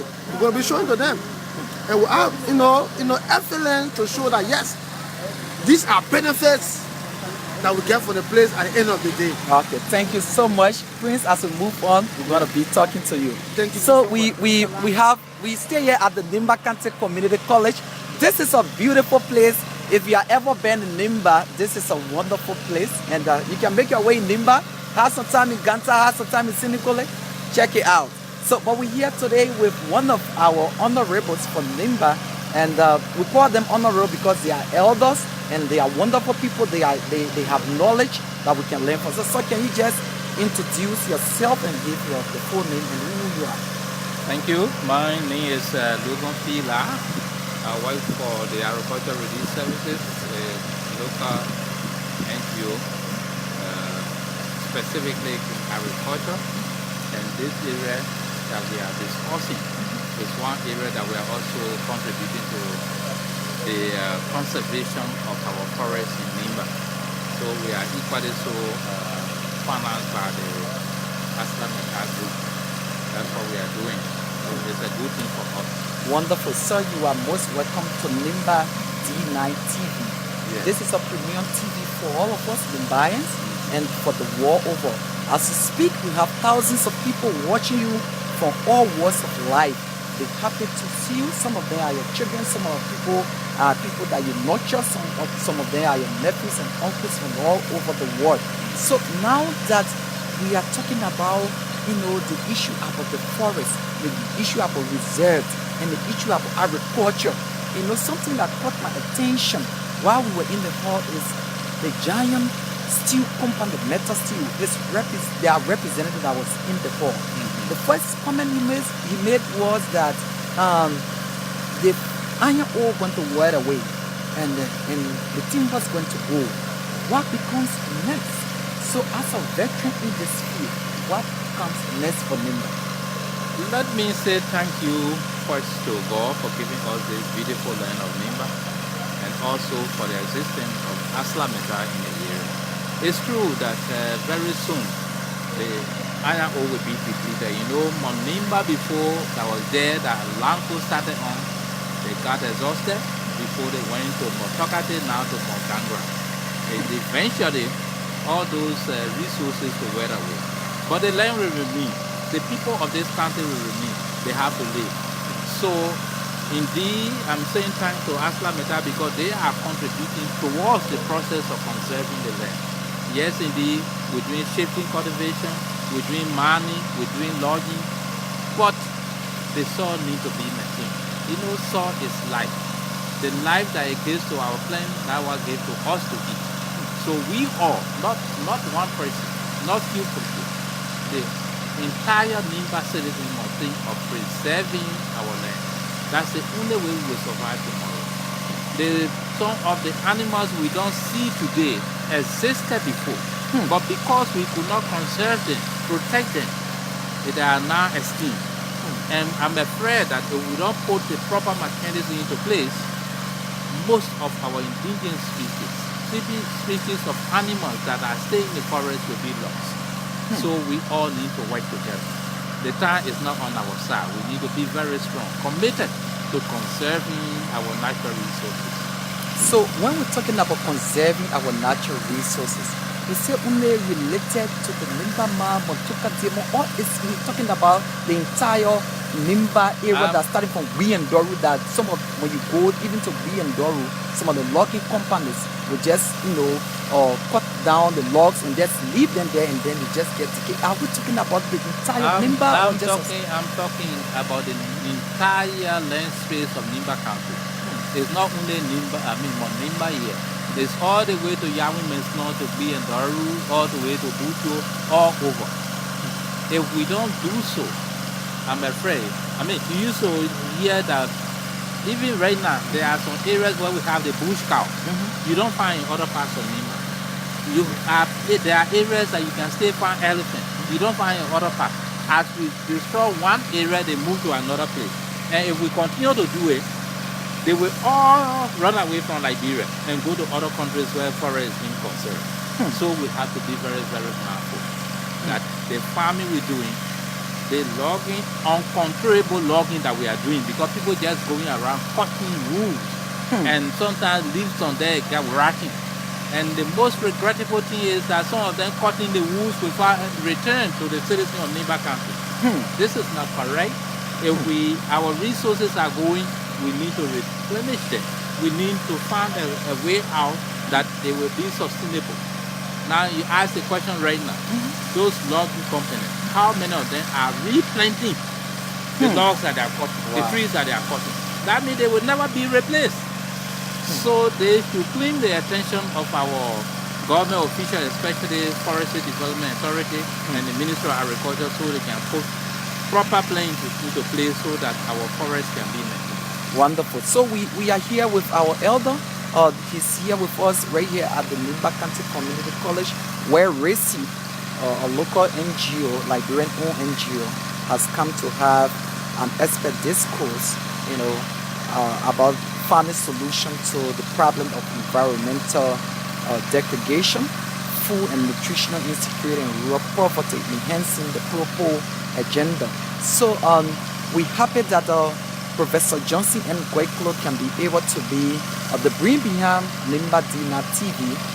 So we'd love to say hats up to Honorable Johnson and Gweklo, representative of Electoral District number 9, wheresoever you view us from. We are here live in Nimba County, Sanniquella, where actually it's a birthplace of a lot of organizations, including the OAU now, the AU, So yes, but we're here with our elder. So how do you feel?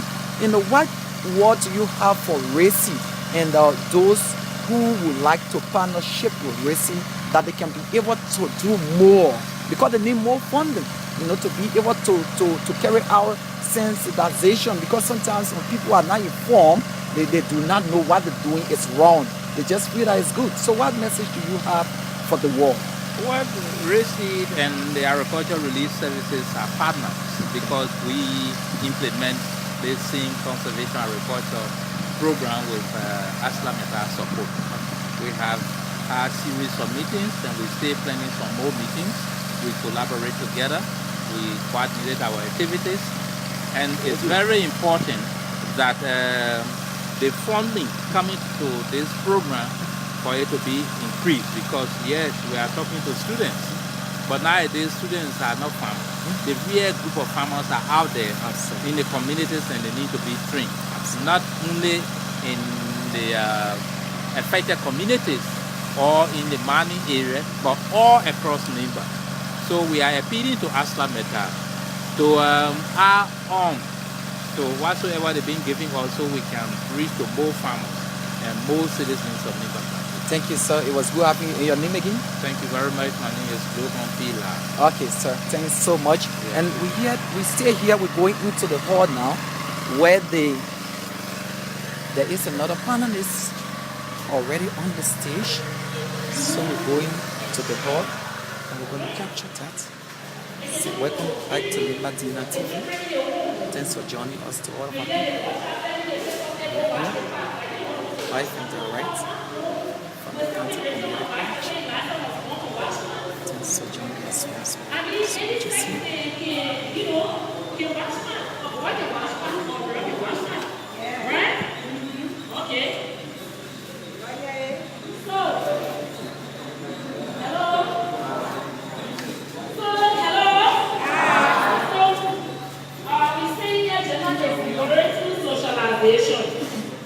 You know what I mean?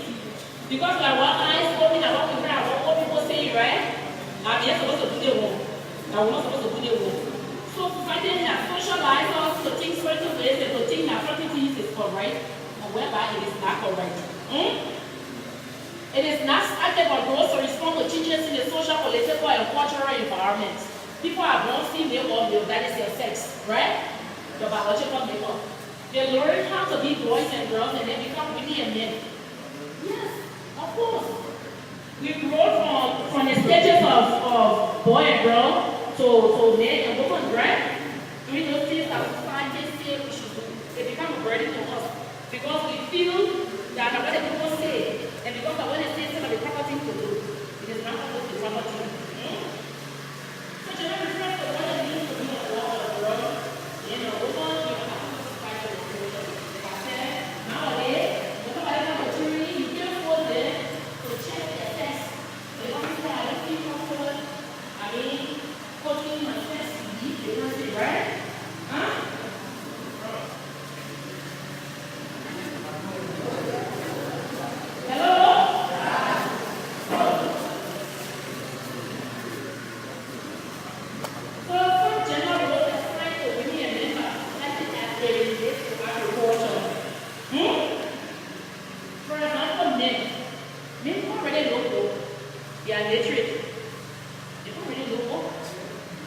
And when you come here, who the first person I would say, you should go to school. Are you going, right? So, Men are responsible for buying seeds, land preparation, planting, and harvesting. That's what society thinks. When women took care of buying seeds, and women took care also prepare and land and prepare for planting, and they can also harvest.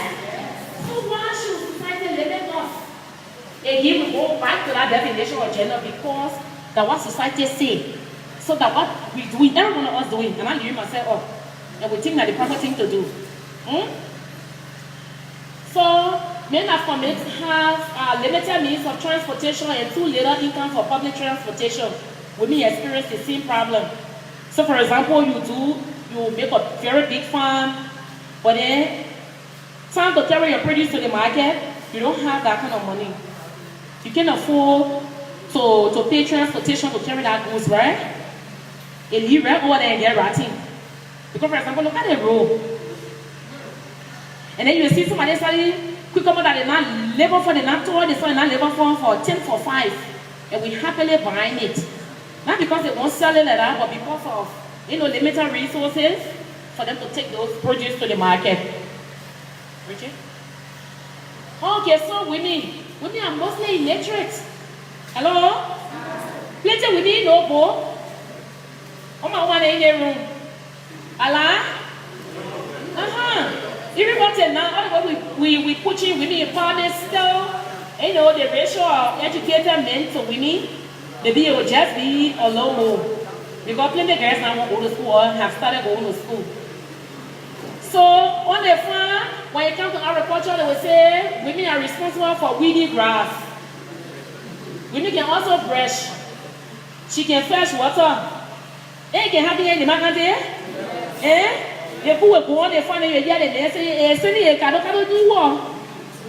Send it a go draw water. But you say it's supposed to be drawing water here, no? But what's saying? They're supposed to be drawing water. Hello?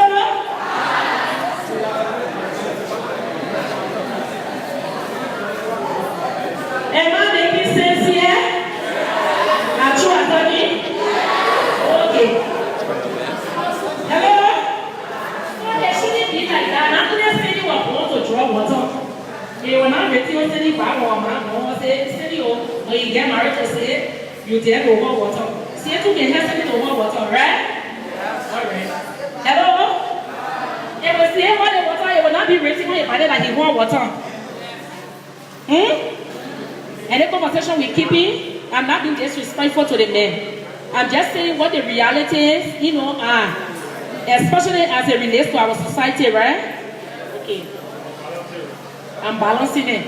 So, at times, women can dig drainage or drainages, right? Like they make swamp and no rain. She will dig the drainage so she can get water to be watering her garden, right? It shouldn't be she alone doing it. Then when it comes to other things, they will say she can't travel alone because she got baby. And then she will have to remain on the farm to cook for the workers. While the workers working, she there cooking. Now what society has socialized, people to think that her assigned role. And it shouldn't be like that. She cannot stay overnight because she's a woman. People think she's not brave. So 30% of these women who these kind of things happen to are household heads. Meaning the majority of them are single parents, right? And then 60% have young children. Hello? And we can see it? Let's say women, you see they're struggling. And even she comes from the farm late and say there, one young behind her at the hospital, he got the cord lines, she got the baby on her back, she got the low on her head, she got the other one on her head.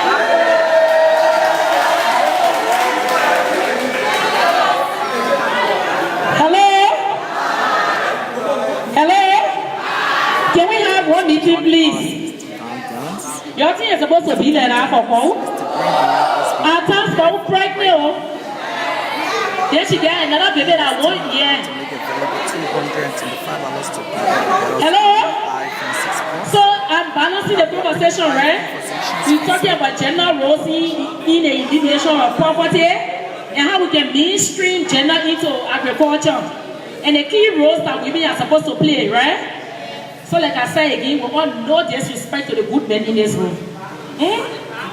I'm not inciting the women. I mean against you. But these are realities. Yeah?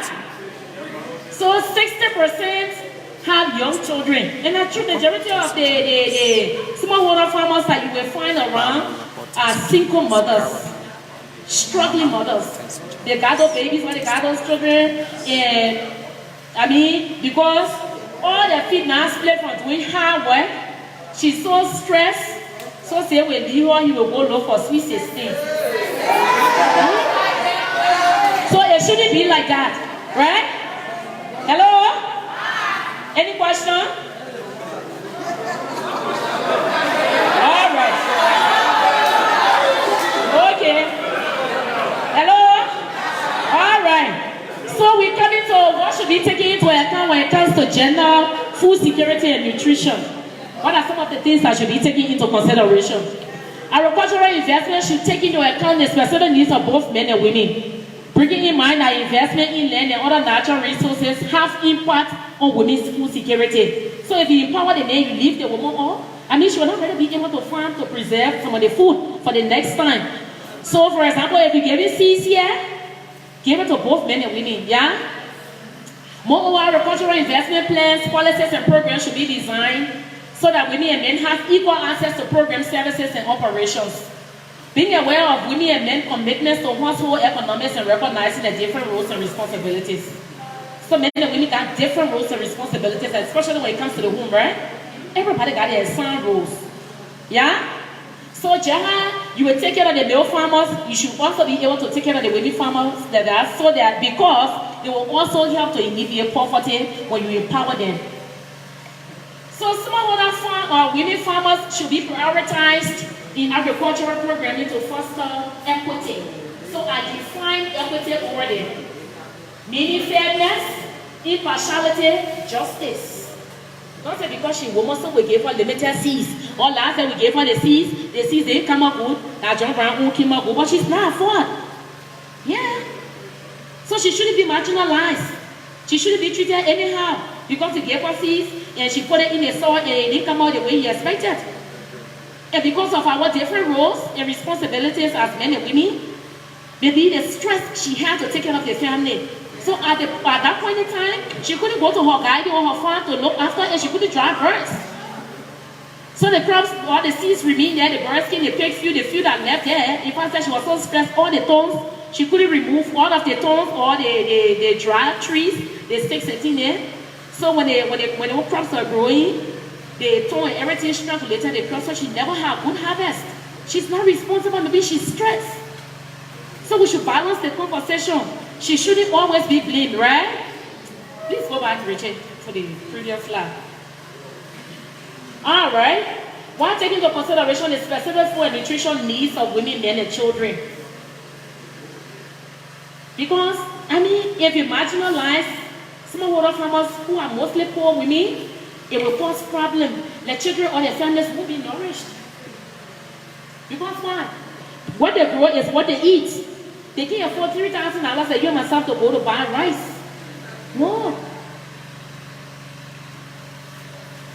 All right. Okay.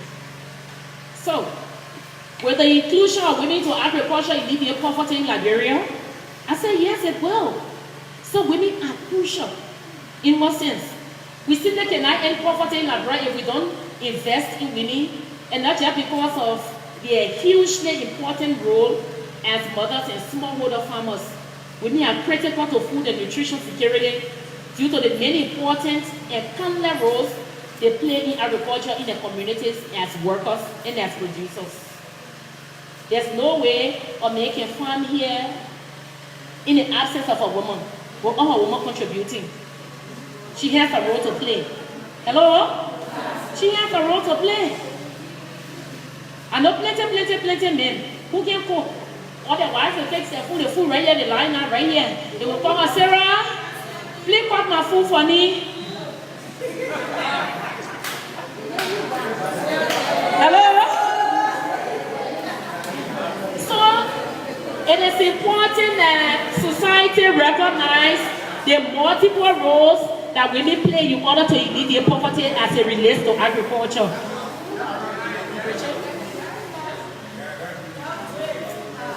So, recognize inequality. Of course, we have to recognize that there are multiple computing demands on women, especially the poorest when it comes to climate change. No. We are experiencing climate change in Liberia, you know that? They rain too much. Too much. I would say unusual rain. I know that the proper language to use, unusual rain. They rain too much. To the extent that people's houses just floating. That's why I would say I know I'm not exaggerating. Because people who got their homes in swamps, I know what they're going through. So, women got great effect on it, especially the poor women who can, afford to pay people to dig drainages or to make sure that our farm or our garden, is well taken care of because of the countless roles that she has to play. It poses a lot of threats to her food security, her family food security, and her self-contributing, to society, because if she's given a chance, with all the disturbance of climate change, which is natural, which she don't have control over, but if she had all of the basic trainings, she will be able to manage her farm properly. So, there are so many things, just to take into consideration. What's needed is a supporting system to allow women to make the choices that work best for them in their families. Example, if a woman wants a strategic parcel of land to plant live trees, it should be given to her. She shouldn't be told what crop to plant, how and when to plant it, or be denied a fair portion of her parents' land or property because she's a woman. It happens a lot. It happens a lot. The woman already suffering because of climate change. Maybe they had a wind king, she planted her cabbages and just blew the whole thing and laid it down and didn't grow properly. Then she said, okay, let me go to my brothers and aunts and say, we got a parcel of land. I wanted 1 year to start planting something else. Then they want to dictate to her to tell her what to plant and how to plant it. I think it shouldn't be like that. She's entitled. And I love the new land rights law. It's so gender sensitive, the men can say that the women law. Because the first people who crafted our law, they just put all their ideas. When the women land rights starts saying what miss, we work on it and we insert a few things. Like for example, you will see the definition of a resident. They say almost she lived in your community 15 years before she became a part of that community. You think it's fair? The old land rights law is not fair. Suppose I moved to this community under 3 years or 2 years, I was able to build houses, I opened stores, I acquired a lot of properties. So I should remain there and making impact contributing to that particular town or county.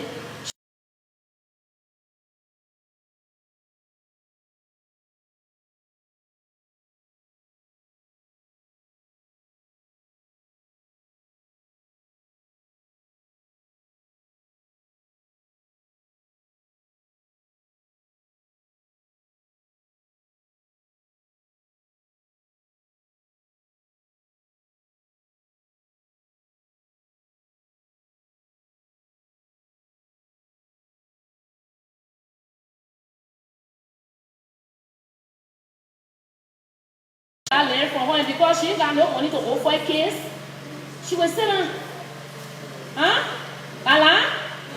She will say, I leave my own with God. But it shouldn't be like that, not because she ain't got money, she should be marginalized. She also have a voice. Or she should also have a voice as a woman. So there are sufficient evidence that the empowerment and inclusion of women into the agricultural sector is effective into bringing countries out of poverty, and Liberia is one of those countries. So if you bring women into the agricultural sector and mainstream gender, making sure that they get all of the trainings they're supposed to get, women will make immense contribution more than what they're making now. Yeah? So some ways gender can be mainstream into agricultural activities. Number one, train women and men in the technical maintenance of their farms and produce and ensure that their technical knowledge is paid for. One thing we don't respect in this country is labor. Hello? And I'm talking from experiences, not even experience. We don't respect labor and they cut across all sectors. Somebody will tour the ground, they will bring the hell of a basket of tomatoes You will see, you see the distance that woman walks through, you see the stress, and you say you won't pay $250 for it. And you know when you go in town, 2 or 3 tomatoes you will buy it for $200. So that's not fair. We should recognize people's labor, yeah?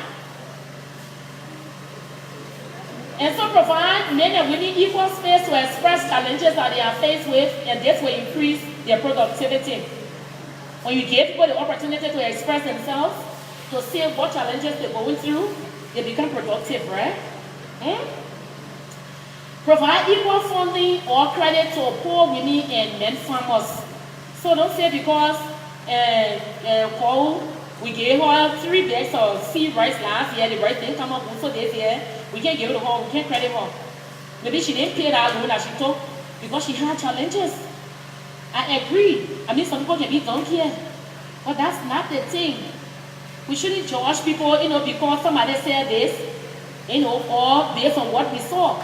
We should always be able to communicate. Provide training for female managed and male managed crop producers. So the women got their farms, the men got their farms. Provide all of the technical support and training that they need. Because our needs are different, right? Maybe the woman will want to plant okra, pepper, bitter, because she knows what she can. She can run there to harvest it. Maybe the man won't plant long-term crops like cocoa, like rubber, because he knows in the next 10, 15 years, he knows what he will get from out of it. But women always responding to emergencies, right? They're always thinking fast because they got families. So they won't plant something that will grow in 3 months so that they be able to sustain their families. So they should be supported equally. Provide gender-sensitive farming safety gear to farmers, especially women. Hey, my people. Look, most of the women that are working in the plantations, you see them with a big boots. They're walking, they can't even lift on their feet. Hello? Am I lying? No. Then you give her that big raincoat, she can't even walk good. And then you give her those big helmets. You expect her to climb on the tractors. Let's be gender sensitive for once. You can find female raincoats, the ones with a V-neck. And buy it for them. Hello? Hello? So they also got the short boots. They got the short boots that you can buy for the women and buy the longer boots for the men. Or if you buy the longer boots for... Hello? Hello? Can we have one meeting, please? Let me tell all the men here. You know, today we're making fun out of it. You know the thing about Liberia? So long it ain't happening to me, it happened to my family, they ain't happy. If it happened to Mary, it happened to Esther, Brian, her family, or to John, no problem, because it ain't happening to me. But now is the time. Majority of you who are here, who are young men, you will have families, you will have daughters, and you got sisters, some of you. And we want no disrespect to your families. And you expect people to treat them fairly, right? And with respect. There's dignity in labor. Those are people who get up from their beds 4 o'clock a.m. and go to work on those plantations, and you give them helmet boots that you can walk in a big wrinkle. I mean, so if you give it farming safety gears, please be gender sensitive. There's need to be gender sensitive. They got women raincoats, they got women rain boots. Here. Yeah. Hello? Can we have one meeting, please? So create an opportunity for open discussion among farmers on male-defined priorities and female-defined priorities around food security and sustainability. So everybody got a priority. A woman farmer got her priority. The men farmers got their priorities. So it's good that people always take those priorities into consideration instead of, enforcing things on people. Because when you allow people to express what they want to do and what they feel comfortable doing, then you will have sustainability and then we'll have food security. Because they'll be able to preserve, some of the produce from their farms, from their small gardens that they got around the house. Yeah?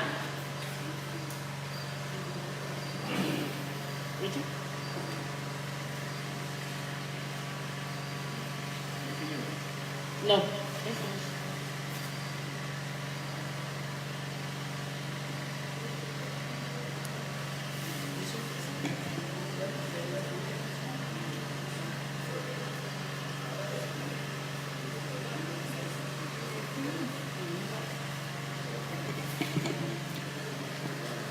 We stay here at the Nimba County Community College.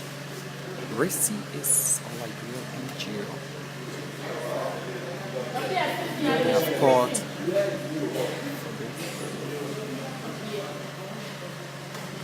Okay.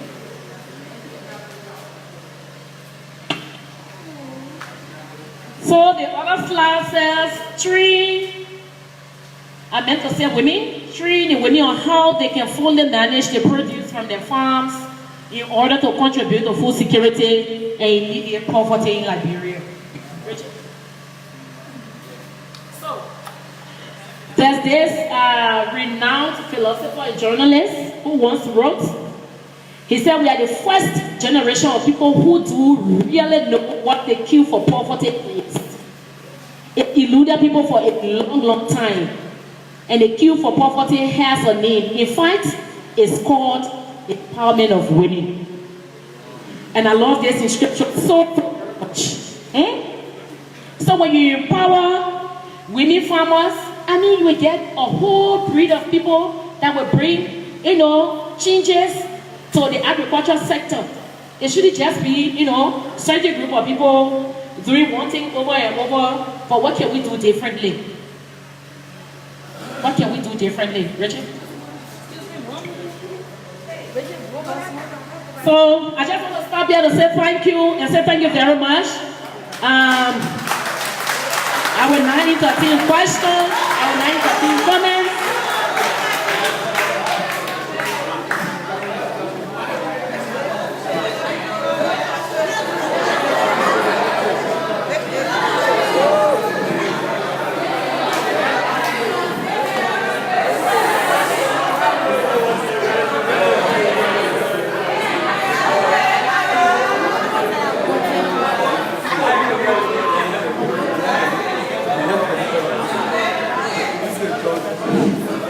Okay, thank you very much. You can do better than that.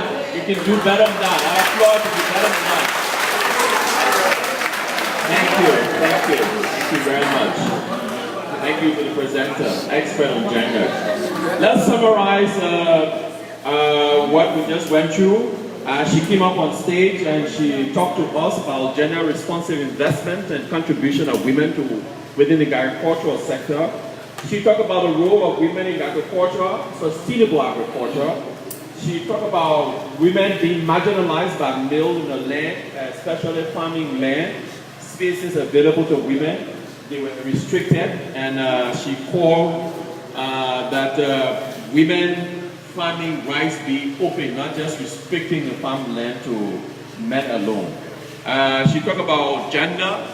She talked about gender, its societal role that were ascribed to men and women. And she said that it is not stagnant, and gender is all about power, who has power. She talked about women role in agriculture. First, she told us about men's role. There were so many things ascribed to men, like buying seeds, doing land preparation, planting and harvesting. Those were men's role. And then she said the role of women ascribed to them were that because majority of them were illiterate, so some of them end up weeding grasses on the farm. They were fetching water. They are made to dig drainages, and they cannot travel alone in the night as men can travel alone in the night. And then she went on to say that women are made to cook on the farm. And while the men are relaxing under the kitchen, taking a break, the women are made to cook and and serve men. And they cannot sleep on the farm. Men can sleep on the farm, but the women cannot sleep on the farm alone. And so then she talked about women are made to carry the babies, one on the back, one on the front, the wood in the head, and while the men just have the cutlasses in their hand and they're walking behind the women. Then she talked about food security, and she said we should empower both men and women equally so that women will have the means to ensure that the farming that is done are sustainable. She talked about smallholder farm, plantation, cocoa, coffee, plantain, and other plantation that without prejudice should be prioritized. She talked about alleviation of poverty in Liberia depends greatly on women. So if women are prioritized, you see that they will help alleviate poverty because they are strong producers of food. And then finally, she talked about mainstreaming women into agriculture. She emphasized that women should be trained in technical know-how on mechanized farming, on using heavy machineries and so forth. And she talked about women should be given the opportunity for equal funding in farming, in agriculture, and equal credit facilities so that they will also be able to grow their own farm. She talked about gender-sensitive farming gear, transportation, and others. So that will help women to stay at front. And then lastly, to talk about training women so that they can preserve food items that they are bringing from the farm so that we have food security and we have more food. So that women will not just produce tomato, cucumber and other food and just sell it cheaply, but they can preserve it and make more money and more value out of it. Thank you very much, Eliza. At this point in time, we'll open the floor for discussion. And so we will take 5 questions, the first five set of questions, and we will give preferences to women in the first 5 and then men. Thank you very much. Okay. My name is Joanna Wai, majoring in forestry. Thank you for this set of presentations. My question, in the journal we are seeing that we have a gap between the men and the women. So what can we women do now to fill in that gap that is between the role as a man and the role as a woman? Thank you.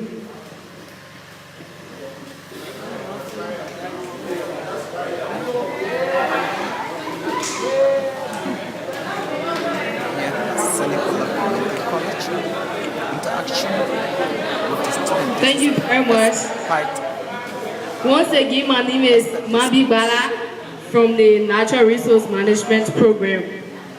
Now, discussing the sustainable agriculture, looking at gender sensitivities. So I want to understand, because today we understand that men have given prescribed role to women when it comes to farming.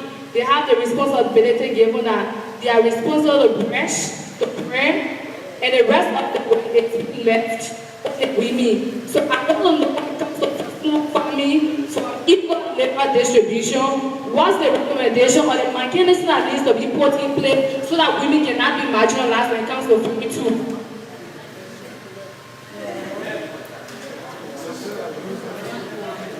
Okay. My name is I'm from the grouping. My not necessarily a question, but recommendation. Yeah, a recommendation.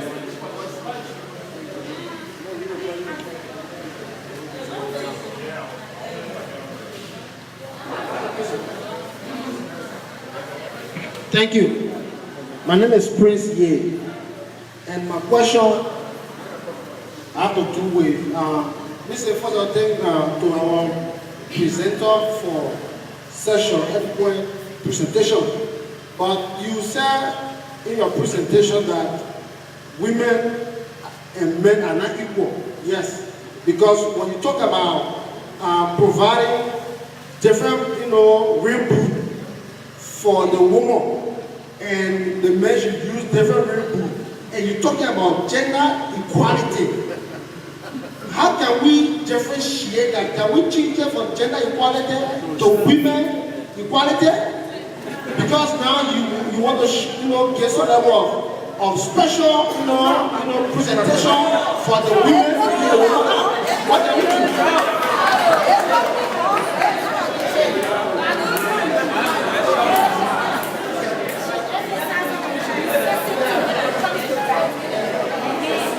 Hello.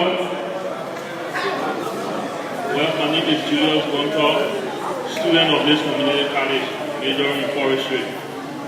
Yeah, my question is this.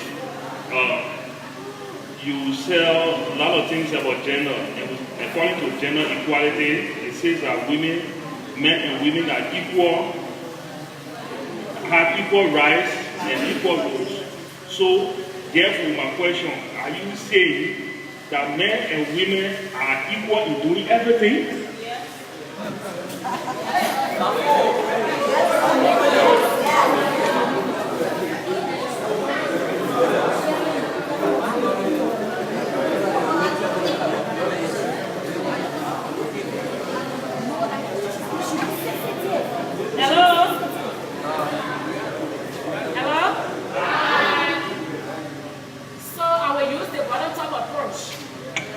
Meaning, I will start from the bottom of the question, the last of the questions I will ask, and go to the first one. So he said, I talked about gender equality, and he asked me whether women and men are equal in everything. So I don't know in terms of what. I want to clarify something today. You know, there's a lot of confusion when it comes to this gender thing. And I think it is because of how those who came before, you know, who came first to train us about this whole gender thing presented the issue. For me, I will be frank. I think the presentation was like insightful to say when your husband, when you're cooking, let your husband be washing dishes. Or when you're tired, let your husband fetch water for you to take bath. Let's face reality. We know we are Africans, right? We are African women. And so there are special roles that has been assigned to us. But let me tell you, not because society says we're the ones supposed to take the water from here every day and board it, then it means that the man should always, you know, instruct. That will have to be this mutual agreement. The way you can pet your wife or your spouse, it makes her happy to do what she don't want to do. That's the first thing. So people got the perception that when they say gender, that women business or they want the women to play on top of the men. No. The main thing about gender equality is about equal opportunities. Let me just capture everything in a nutshell. Equal opportunities. So if you have access, you know, I mean, you have the right to access all of the good hospitals in Liberia. That right should also be given to a woman. If you would be allowed to enroll into the University of Liberia, for example, if I went to that university, nobody should tell me no, man, but the space here is not sufficient. The place here is for so men. So gender equality is not about muscles. It's not about that stuff of what you can do and what I can do, that power relation. No. Hello? It's not about power relation, it's about empowerment. Gender equality is about empowerment, and I want to stress that and make it very clear. I would recommend to RICCE that after this meeting, that they call me another time so that I have a whole session of gender training for you and break it down word for word. Yeah. So, again, somebody, my brother behind there said, can gender equality be changed? I just read some of your question from gender equality to women equality. Let me tell you, what we're talking today, it will boil down to our incoming generation with our children. I'm here, I'm a mother of 5. 125, I got grandchild and all. So don't see me short and ugly. 25, 22, 19, 16, 13. 5, my own belly. And all of the 5, I got 3 girls. I would not want for anybody to treat her anyhow, and I'm sure the same goes across to everyone here. That you won't want anybody to treat your relative or your children anyhow. Yeah? So you can get somebody heavy rain boots and you know the woman can move. Some women can move as fast as men. I know there are some women who hormones is like men. But you can take heavy raincoats and give it to a lady, you know it will not be able, it will slow her movement. There are rain boots that are for women, there are made specifically for women, there are rain boots that are made specifically for men. That is reality. And it doesn't even cut across just to the gender safe girls, it also goes to the time that women are instructed to leave home to go to work, 4 a.m. I mean, who takes care of her children? Who takes care of her children? She got to get her children ready for school, and she leaves the children like that, they will just be on their own. Who will bathe them? Who will get them ready? Who will fix their breakfast? So you taking a woman, even on her house 4 o'clock, you're not even gender sensitive to say she got roles and responsibilities to her family. So that again is another discussion for another day. So I come back to say gender equality is not about muscles. Gender equality is about empowerment. It's about equal opportunities and equal access to everything. Yeah? Okay, so the lady from the Natural Resource Women Platform, you said what mechanisms can be put in place to ensure that women form part of farming activities, right? If I understood your question. To have equal distribution. I think when I was in my presentation, I think you saw, although it was now standalone to say these are recommendations, there were some things that I mentioned there. Number one, if you train women, to know how to take care of the technical aspect of their farms and gardens, they will make very good farmers because of their multiple roles. They are producers, they are mothers, they care for the nutrition of their family and all of that. So if that education is given a woman, she will not say that her whole top of tomatoes get rotten because nobody to buy it and just waste it. Because she labored for those tomatoes, right? She taught the someone to get it.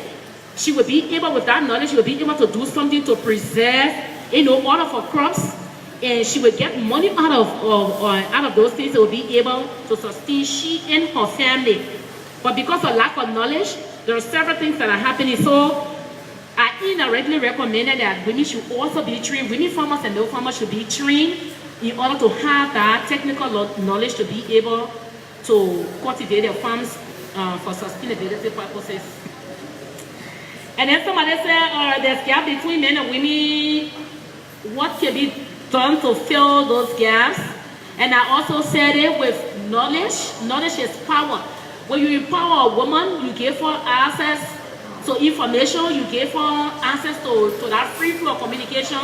She knows where to go to get information, to access information and all of that. So she will not be left behind anymore, she will be limited. So that alone, just that access to information will bridge the gap. Yeah? Yeah. So thank you, so far so good.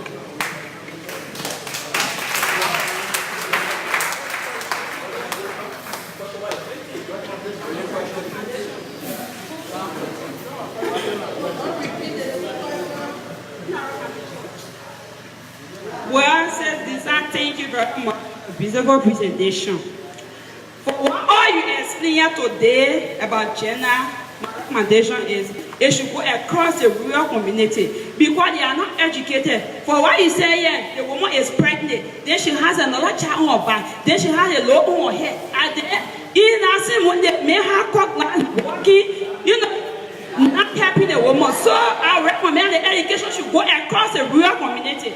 Thank you. We're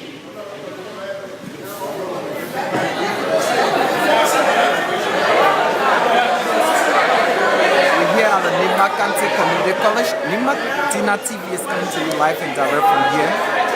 We got a team of broadcasters. We have hello. Team Junior. Time is fast because I'm running and we have to go back. Some of the questions that you have, you can put it in the parking lot as we go to lunch. We can discuss over lunch. Thank you very much. We have Anshan Cooper. We have Patrick Will, the correspondent. Newo Rondo. Hello. Again, my name is Lee Menuway. I'm from the youth grouping. Just a recommendation. First of all, I believe the issue of gender is not being treated fairly, especially in our library setting. People have just proved the whole gender issue to just one sex, such that the opposite sex has been excluded. And so, when people discussing gender, they just talk about woman, and then which is wrong. Are we there? Okay. So that I'm saying gender is not being treated fairly in Liberia. The opposite sex, the two sexes that involve gender, one have been excluded such that people just do gender just to the female. Which therefore, when we talk about gender, the common understanding of gender it's not general definition, but the common understanding that when you tell anybody, even my son who are not born here, when you tell him, is gender how to do it, anything that involves both men and women. Alright? But instead, people just glue gender just to one set, which is wrong. When you listen to our presentation, you understand that. Okay, so I recommend that everybody who are involved into gender issue, when you are preaching gender, please preach gender to the sex and not just no one sex, because there are two not involved gender. Thank you.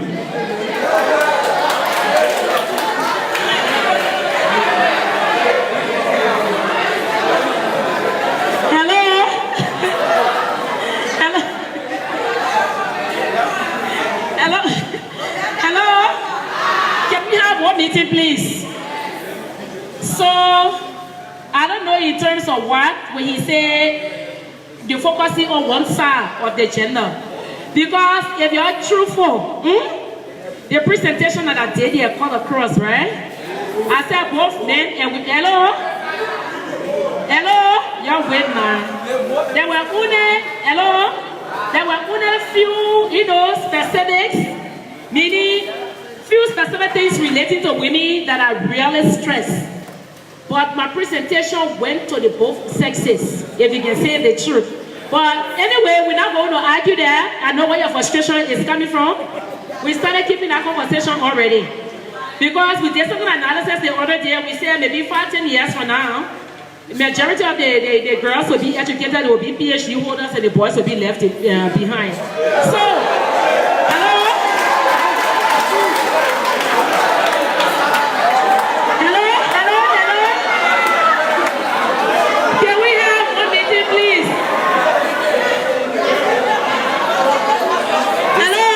broadcast. So I will keep quiet and I will take my seat. Live and direct from Nimba County. Hello?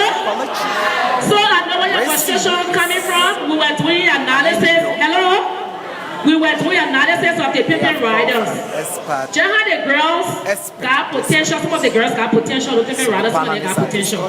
But because they don't have anybody to push them to reach that full potential, that's why they're doing the kind of things that they're doing. So we've already done that analysis. That this time around, when all the scholarships are there for girls, we will make sure that we also find scholarship for boys so that they be included. Otherwise, maybe 5 or 10 years from now, we have more educated women and civil literate men.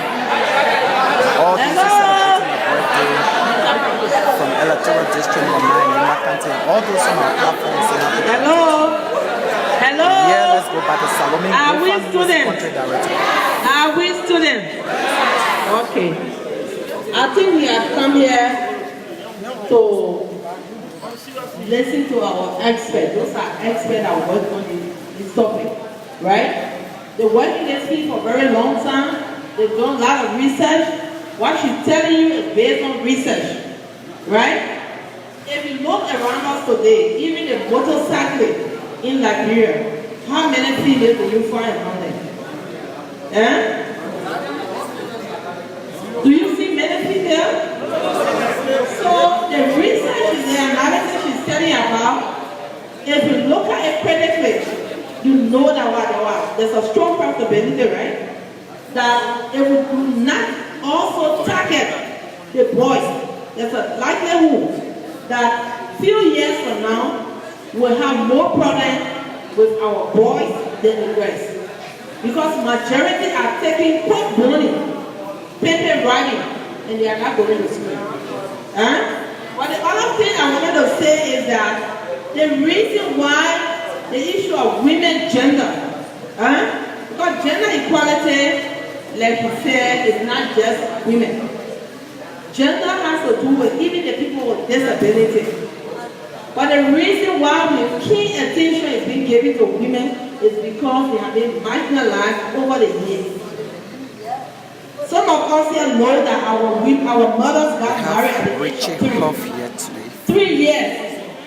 If you check our women who are 60, maybe from 60 to 70, 80 years, among them you don't find even 10% educated women. Because majority of them were given early marriage. You understand? So it was based on those reasons that the advocacy for women's advancement came into being. And that's why when we are talking about gender equality, we are pushing more on the women gender because they are the ones who have been mostly marginalized. All the presentations, some of the things that you say here have been worked within our own homes. In our setting, for example, the boy and the girl are going to school. The girl does more domestic work in the home than the boy. She does the cooking, the fetching of water. When the boy comes from school, the only responsibility maybe to go and do a football and then come and sell it. So tell me, if the girl makes 60 and the boy makes 90, where does that problem come from? From the engagement, right? So we are not saying here that we're giving more opportunity to women, but we are saying that we should give equal opportunity for both men and women to enjoy their human rights. We are talking about what? Justice, social justice. Thank you.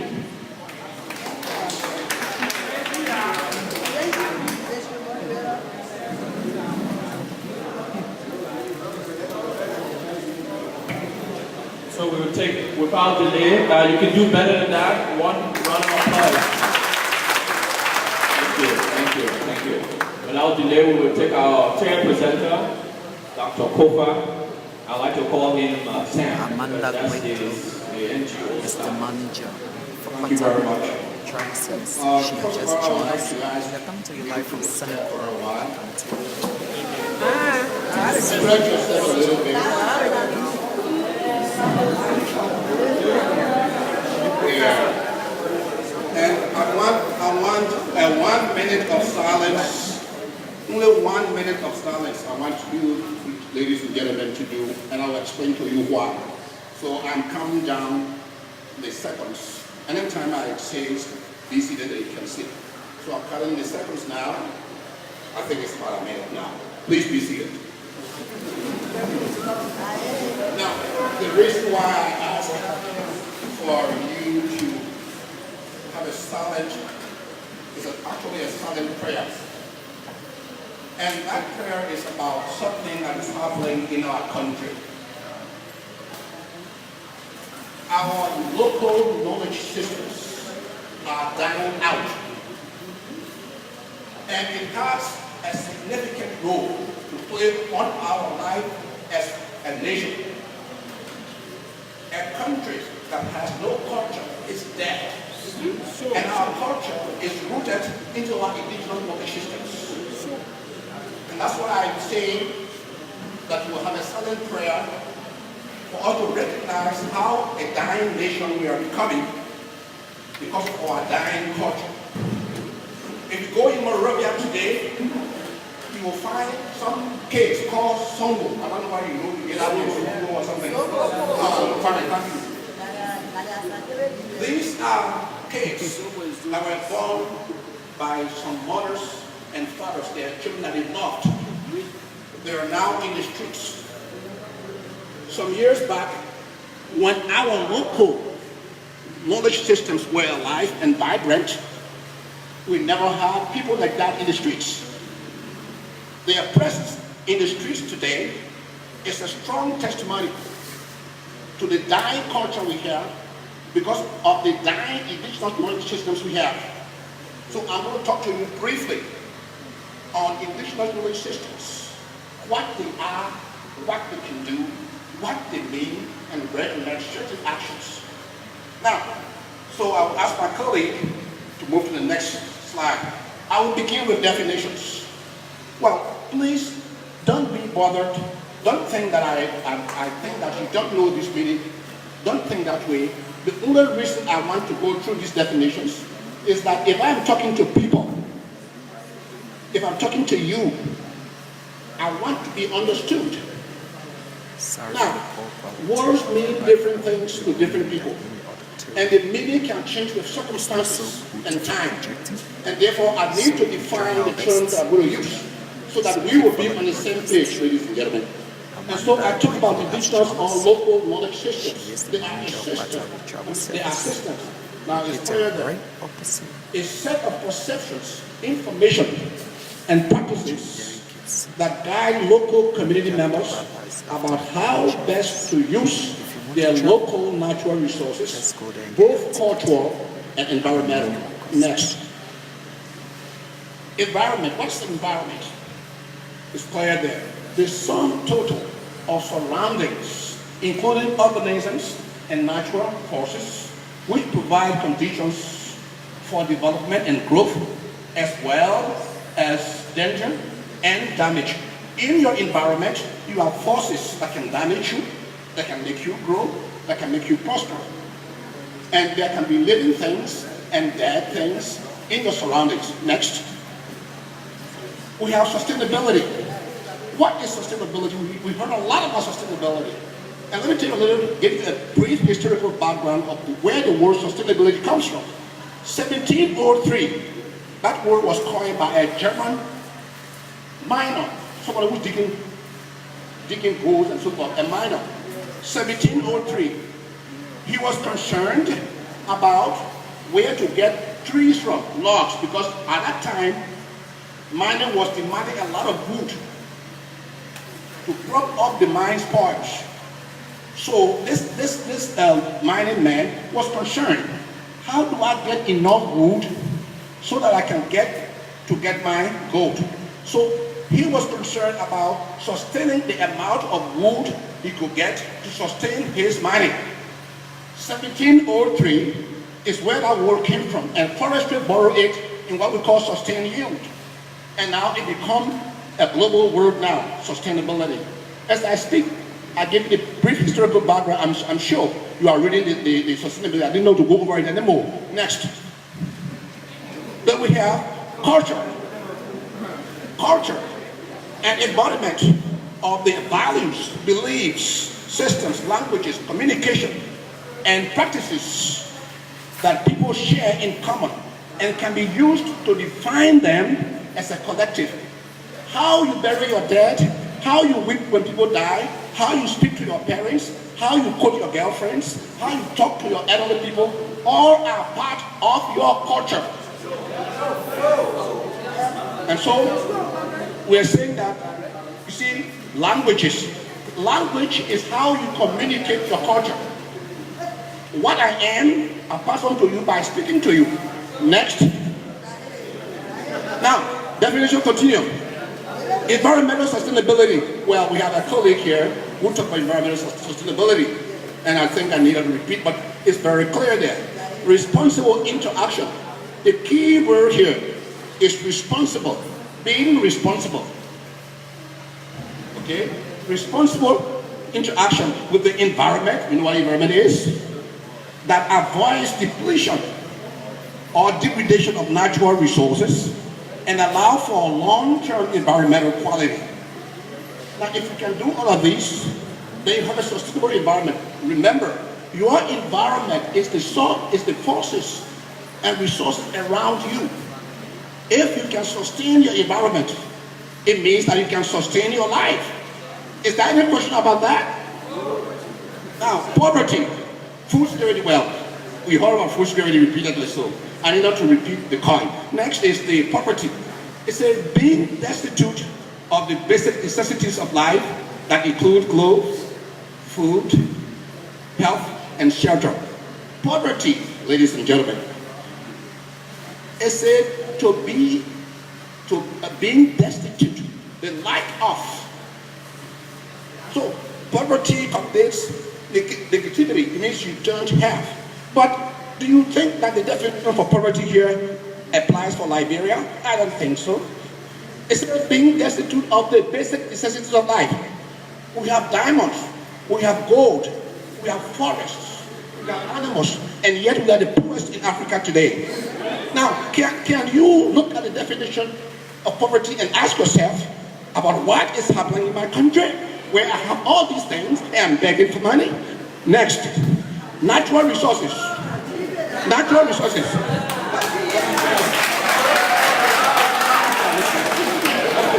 Natural resources. Natural resources. Material sources of wealth, such as animals, fresh water, mineral deposits, the sea, land, sand, and so forth. Natural resources, but the last one says renewable, non-renewable. We have to be very conscientized that the resources that we play around with are renewable and non-renewable. If there's anyone in this audience that can take me to a farm where they are growing iron ore, take me there, let me see. If it is finished, what will be left of us will be the bottomless pits. Are you following this? Let me go back to the definition of natural resources. It says, I want to read this because, man, it's so touching. Let me read that. It says, material sources of wealth, such as animals, fresh water, mineral deposits, the sea, land, sand that we are selling to Chinese free, rocks, fossil fuel, and timber that occur in a natural state, have economic value, and cannot be created by humans. Ladies and gentlemen, you can go and cut all the trees you want to cut today. You can dig all the iron ore you wish. Nobody can create iron ore. Have you seen anyone make iron ore? No. Have you seen anybody make a tree? No. We just cut them. We can't create them. Ladies and gentlemen, this is why it's incumbent on us to be very careful how we use our resources. Because we cannot just create them. We are just managing them. If they are gone, they're gone. Ladies and gentlemen, you can turn all of Bapa and all this place to holes, turn them to holes. You know Bombay Hills? Bombay Hills, where they got Thomasburg, is now Bombay Holes. So, let's continue to be digging and dig ourselves to death. But let me tell you something. We have to decide as a nation. I'm talking to you as students for tomorrow.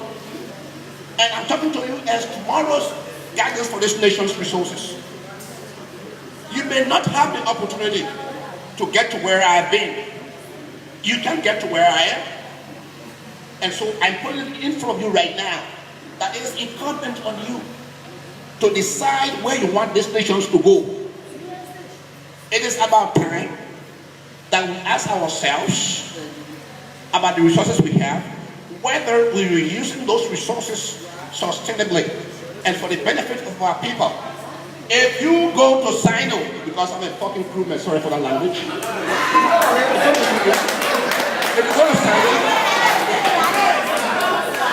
If you go to Sino, if you go to Grand Bassam, if you see those places, you will enter a place where you will see thousands and thousands and thousands of logs that are cut and are left to rot in a country where people can find decent meals. We are wasting our resources and nobody dare to talk about that.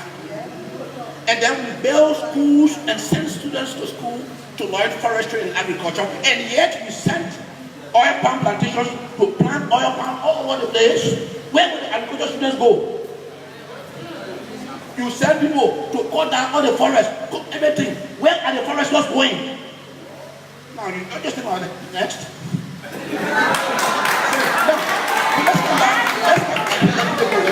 Let's go back. Now,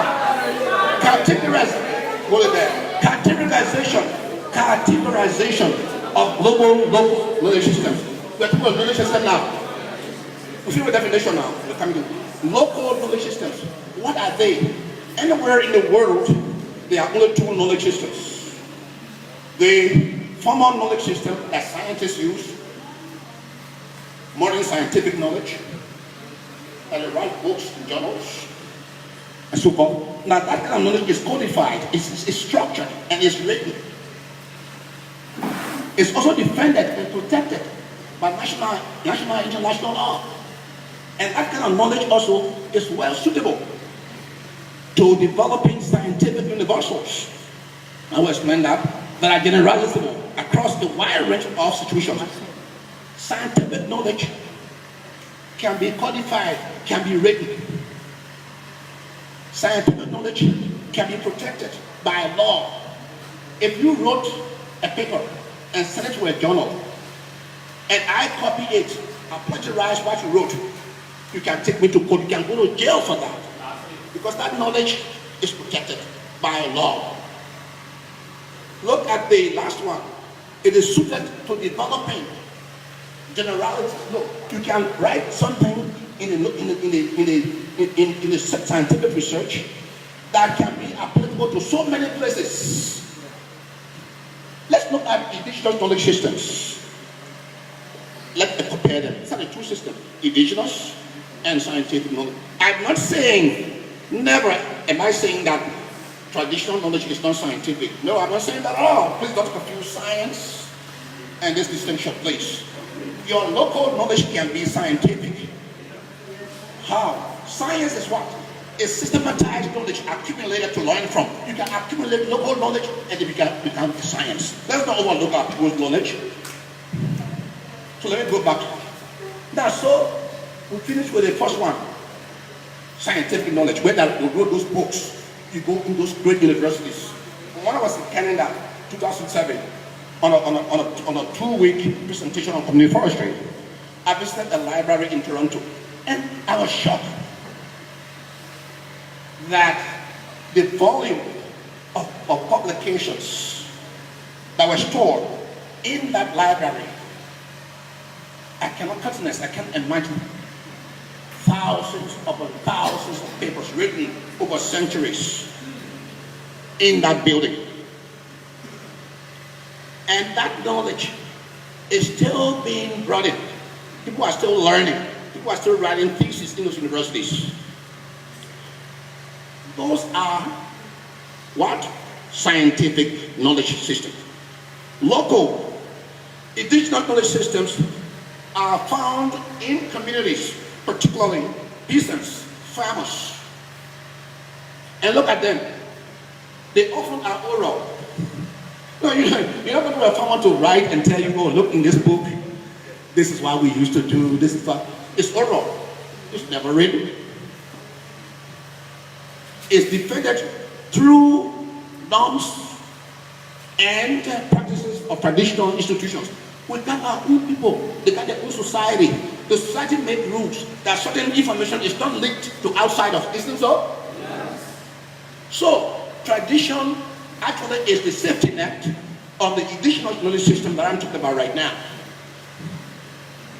Now, one thing about it that is wonderful is that it promotes equitable access to natural resources by the weaker and poor members of society. The indigenous knowledge systems is owned by local powerless poor people, but it helps them to document their knowledge systems, to document how they use their resources, to document what plant do what. And from that documentation, it helps them get things done. They don't have to write to Canada or to write to a university in the United States to ask them for books so that they can do their work. Those simple local knowledge systems that have been accumulated over the years are tapped to solve their problem locally. Now, of course, these local knowledge systems, they lack suitability to developing scientific pluralities. You know, you can use the local knowledge system to make suggestions that are global. That's what I'm saying. However, these small knowledge systems can help to allow greater understanding of the heterogeneity of local conditions.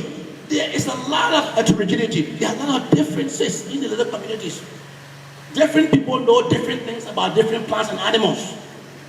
Now, by making sure you understand the indigenous knowledge systems, you will be able to understand what is going on in these communities. If you come from the outside and you want to help them, and you understand the indigenous heterogeneity, the differences they have about different things, it helps you to improve their lot. Next. Now, indigenous knowledge systems, health and food security. What are we saying here? How does indigenous knowledge contribute to health? Because look, even if you have food security and you have no food to eat, are you secure? You must be healthy.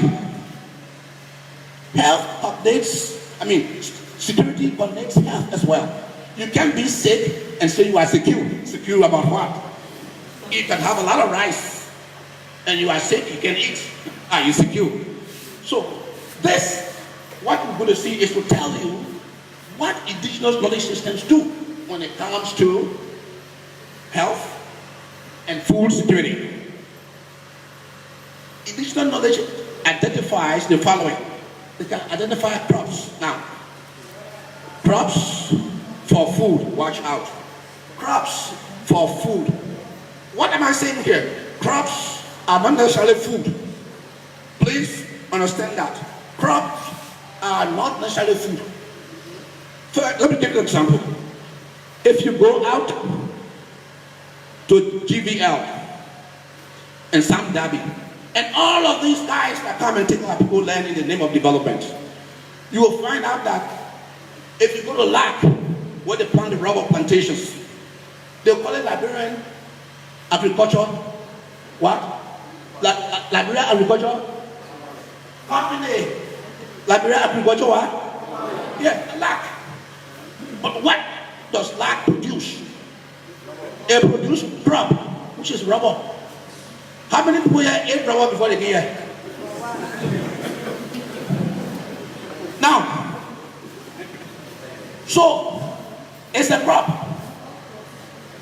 You know, our friend talked about agriculture in Liberia, and I wanted to dance when he was talking about do this, do that, wonderful. Young guy, gifted fellow. Let me ask you a question. Are you debating what Liberian agriculture is? It's in one sentence. If you want to describe Liberian agriculture, you don't put a somebody do a doctor here. Let me say one sentence. Liberian agriculture means to produce so much of what you don't eat and eat what you can produce.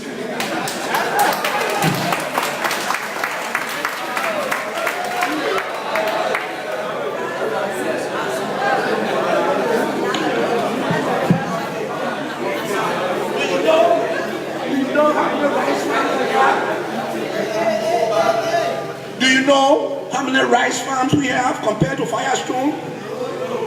Compared to GVL and Sandabi? Do we eat oil? Do we eat rubber? We eat rice. But what do we do with it? We import it. May God help us. Now, tell me something. If tomorrow, and this world is conflictual, there's trouble, there will be walls and walls and walls. If we cannot get a ship to come to Liberia and bring you some Chinese rice,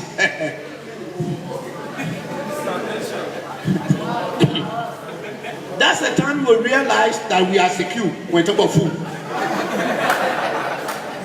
So, it is good now that as we are here, let us import the rice and pawn our future to hell, so that when tomorrow, when there's conflict, so we can come here and pray. You see, pray.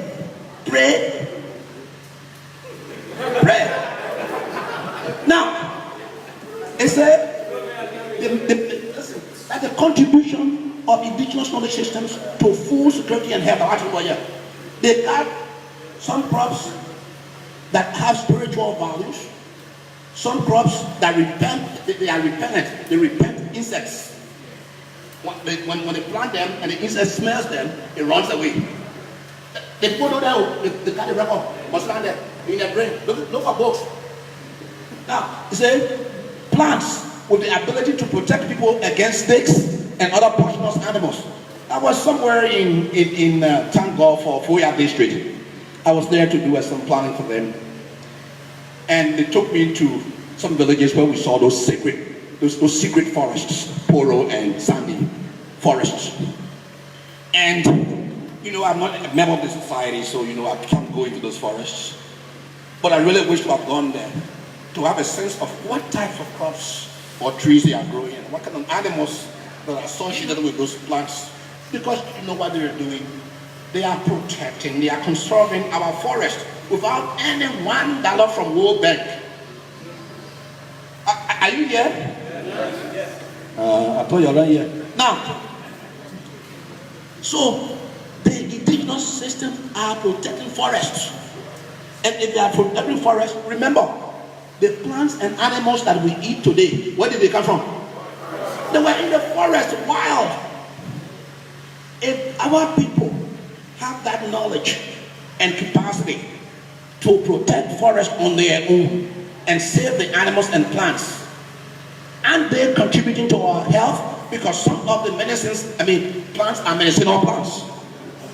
Some of the plants are for food. So if the indigenous knowledge systems can protect these animals and plants, and they're contributing to our health, to our food security, is that a question to ask? Now, let's look at another indigenous knowledge. Accumulated knowledge about the weather so as to match farming activities with seasons. Look at this. Our people have the knowledge. There's a time to go and engage the farm. And they do it. They put it engage. They say that this spot here, we'll put spot in there, we'll make farm. It got a month they need it. It got a time to go and brush. It got a time to cut down the trees. You know so? Yes. A time to slash them, leave them to the sun, burn them, clean, plant, blah, blah, blah, blah. Now, the point is this. They didn't go to a dictionary from Harvard to tell them when to plant, to tell them, when to put fire. They learn over the ages. They learn the weather. They learn the climate. They don't put it in books, but they know it and they follow it and they guide their planting. I don't know whether you're here. Now, so because they are capable of planning their activities, they don't get in trouble with the weather, and so they can produce food for so many years before you and me came yesterday. Of course, you can look about here and say, okay, yes, okay. Next. Now, indigenous knowledge. What else would the indigenous do? Enactment and enforcement of rules against hunting or shooting certain animals and plants. They are local rules. They are local taboos of certain plants not to damage, certain animals not to shoot. They even have laws against people swimming in other rivers or fishing in certain rivers. They even have rules against hunting certain animals. There are some rules with the methods people use to fish, like what?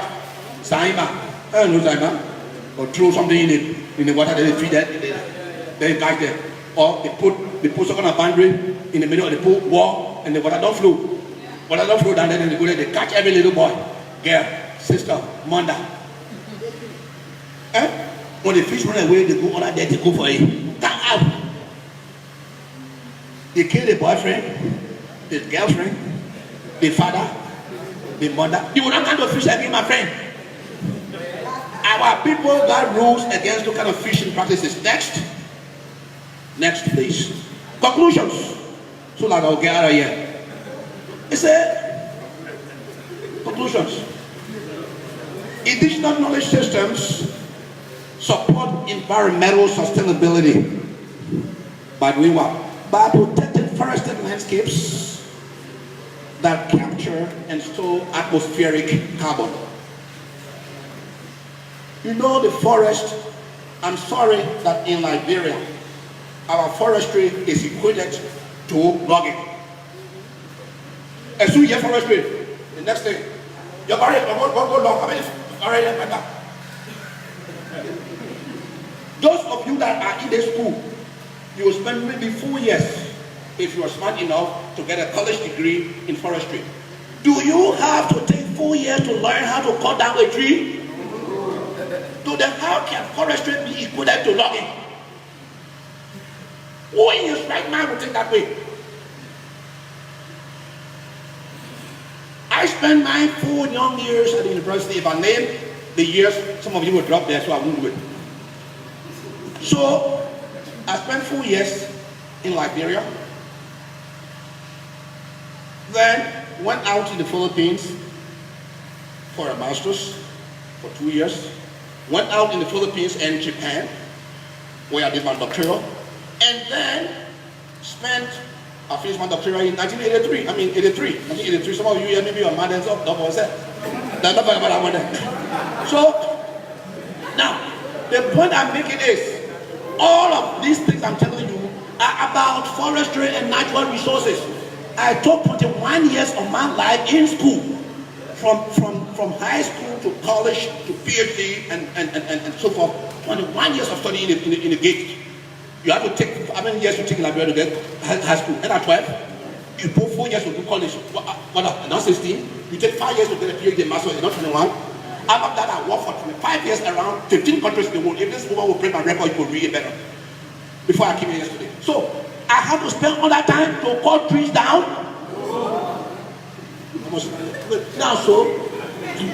Now, because the knowledge systems protect forested landscapes and they capture carbon.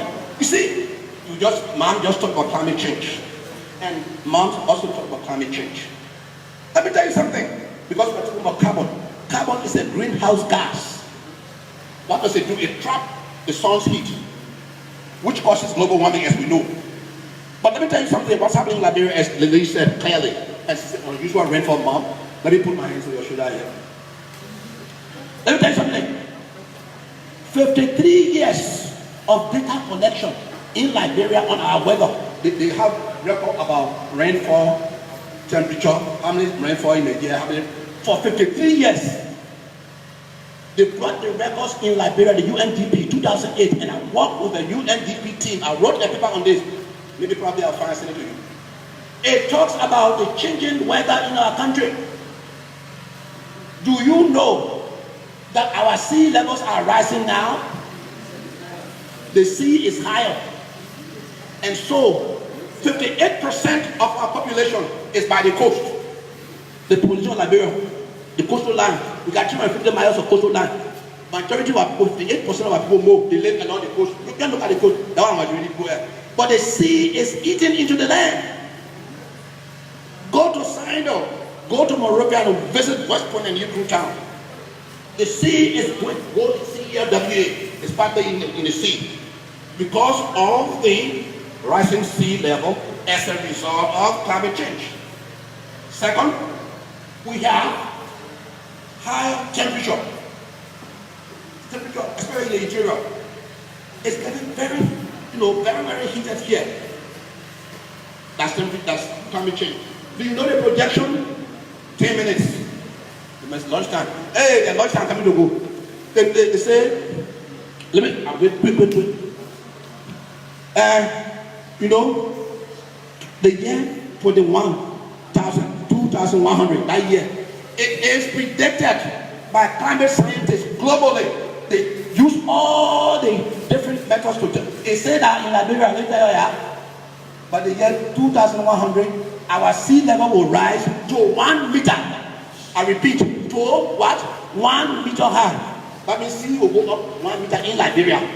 Some people say, by that time I die, I found, so that why you. Now, he said, now, we are recommending that we find a time to recruit people to learn more about our culture, our indigenous knowledge systems. Because if we don't understand our culture, which is embedded in the indigenous systems, we can never help ourselves. There is no way you can help yourself if you don't know who you are. And the culture helps us to know what we are. If I want, I'm a man. Imagine I don't know I'm a man. What am I going to do? You can't learn how to live. So, if our culture is eroded, so let me go. Last point, it says culture and self-identity. It says Kofa and his 2-year-old son. You can see that one. Culture. I want to raise the flag of the all-importance of our culture, which is guaranteed by the existence of our local knowledge systems. My son, when he was 2 years old, I normally punish this fellow when I see him eating anything sweet, because I didn't want him to damage his dental layer. When you are younger, you eat this thing, you spoil your teeth line. So I always spank him. So now, this young man, I don't know where on earth he got the candy from. So he's eating the candy. I saw him in one minute. I said, the guy now, I saw the guy doing. I went to him, then we were pulling behind him. Then I passed by him, I passed by him, then I turned around. He see me, I pick it from him. Listen to what he said to me. Then I finished. The little boy looked at me, 2-year-old. He pointed his finger to me. You know what he told me? You know what the man told me? No. He said, Daddy, I will punish you. Why? You stole my candy. My kid is telling me he's going to punish me because I stole from him, when he actually was the one who broke the law. Now, the point is this. Why did he speak like that? Because he's just a kid. He doesn't know what he can do and what he cannot do. He has not developed the capacity to know his potential. So he thinks he can even beat up his father. That is true with people without culture. They don't know where they're going. They don't like themselves. They look for foreigners to help them. They don't help themselves. They kill each other. Next. Next.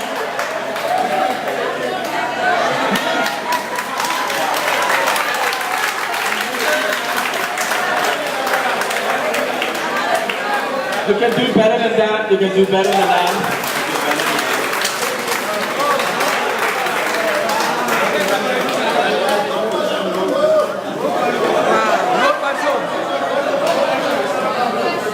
Okay, so let's just recap quickly.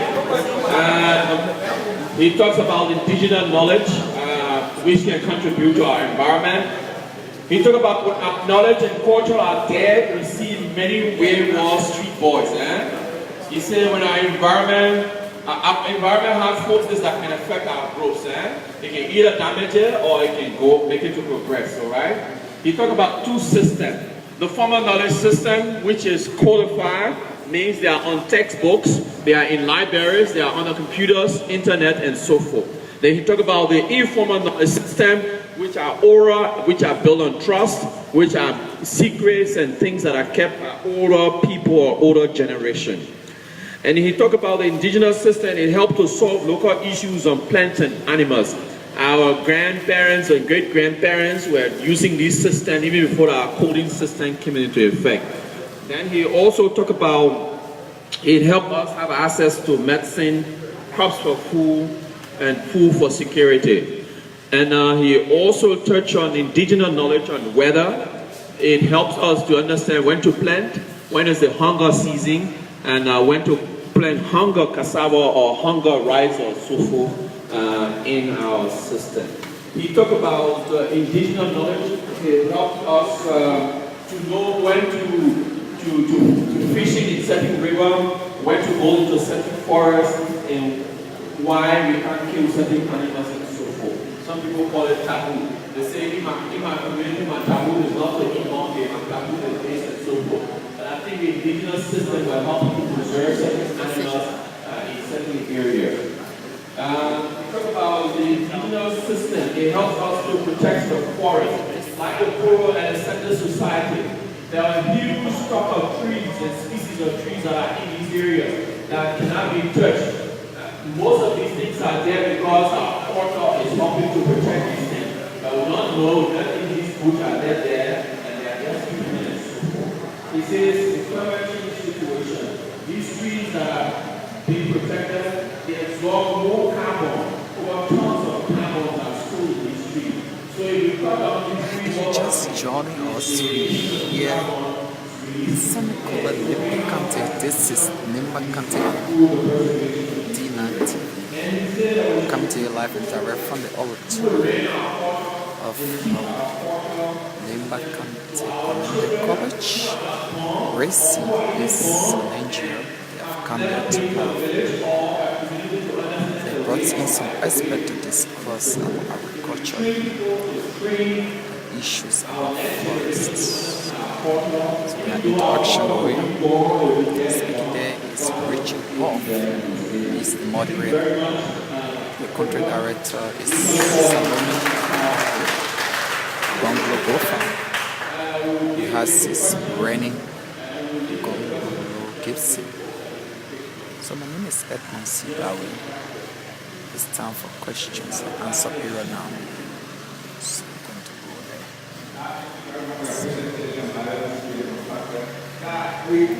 We know the importance of individual knowledge. What will you consider, what do you see as a threat to individual knowledge, to preserving individual knowledge?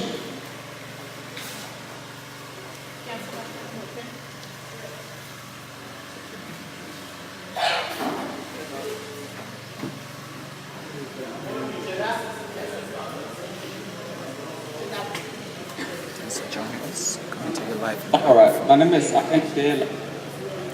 I listened to that, for his presentation, and he talks about culture. And the second presentation also talk about culture. But I'm confused. Wherein in society, one whole society is cultured. And the issue of gender is another thing that I'm looking at too. When you practice the culture, well, it is the culture that plays each role in society. So if, gender is also coming up with this, things that maybe we got to be this way and we got to go this way, and it is the culture that also gives each role. I want that to also explain a little bit about the culture and the gender.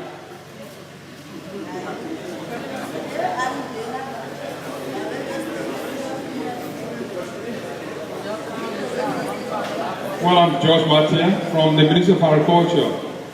Dad, I will say thank you so much for your presentation.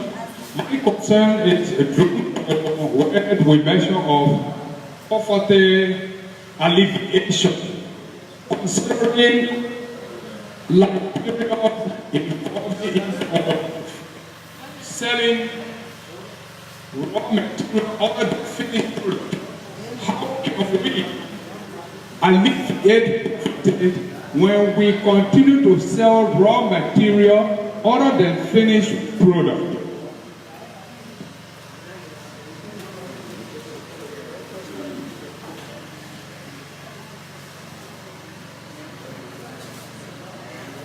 Hello, I'm Omar Beatrice from LMA, Market Sultan. Just wanted to ask that. Because they're talking about culture, so people must teach people with culture again. But people coming again, they say they don't want culture. I'm tired about it, so please tell me about the culture. They say they must teach people again.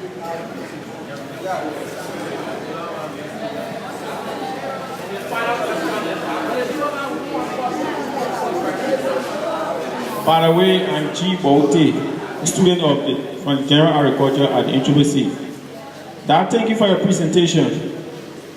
For us, we came from a community that is highly prioritized by culture. But I was there a few years ago. Some group of people called themselves Christians. And today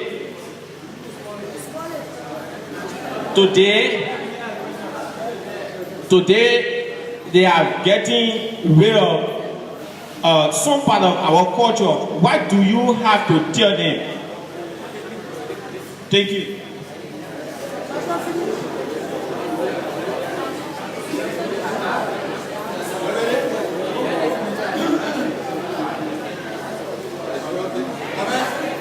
Amen, you're not playing with you. Because the question is very difficult. But let me try. The first one says that what are the threats to our culture? Am I reading it right? Okay. A scientific definition of the word threat is a human-induced factor.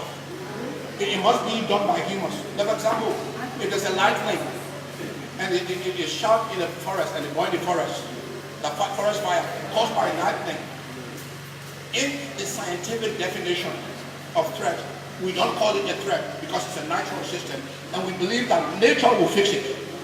But if Cooper go and set a forest on fire, that is a threat. So when you say threat, it must be human induced. What are the threats?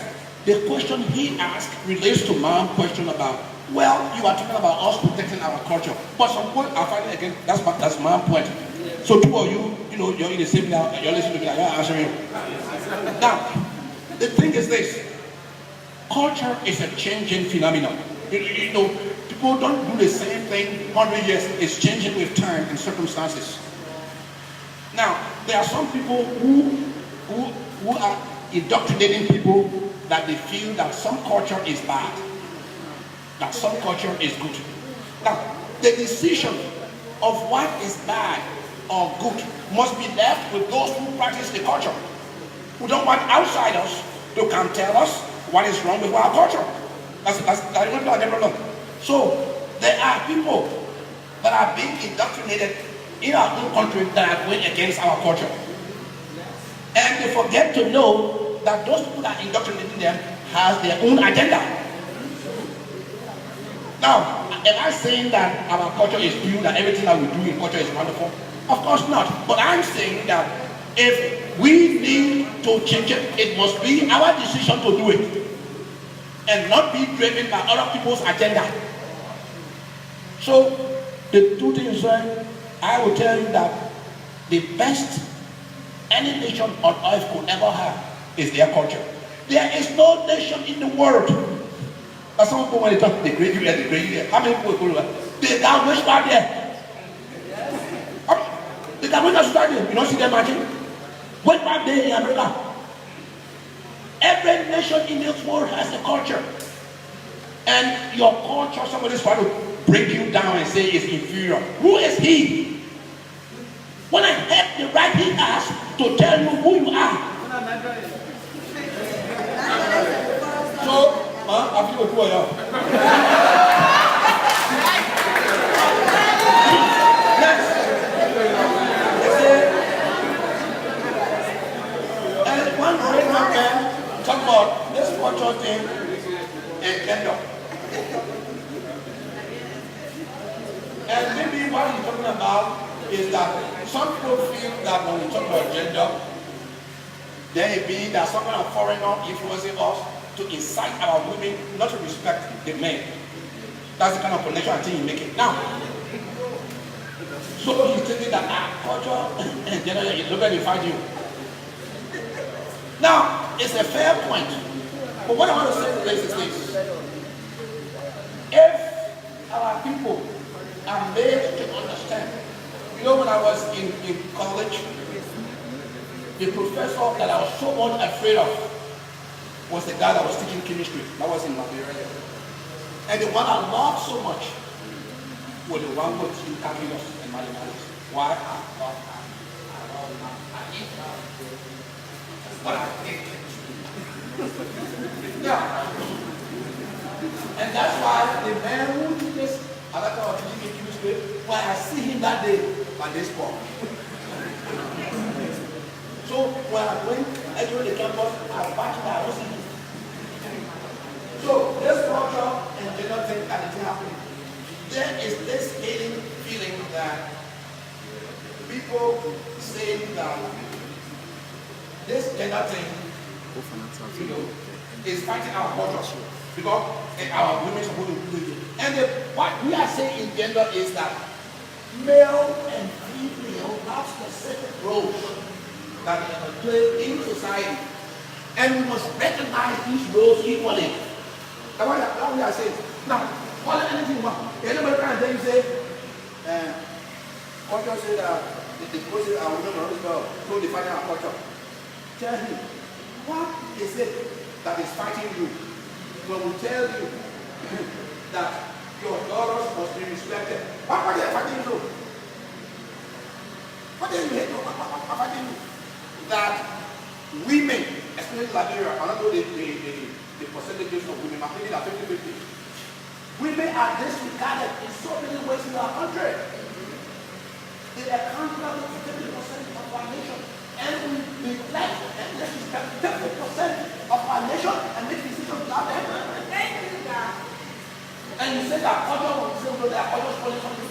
You not say your own be your wife, or I will be your husband. We are saying that the days when your woman, your carry water, your bathroom, your brush your teeth are gone. We live in a new society.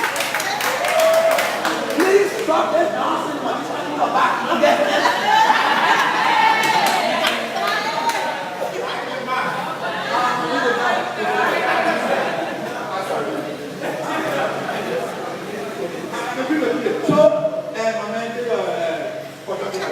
Now, then the message, this is a question. He said, one young man asked me a question. He said, you know, how will we ever come up as a nation when we are selling raw materials all the time? Oh, that's true. My grandson was calling up, so how many people are out of it? They better have a move.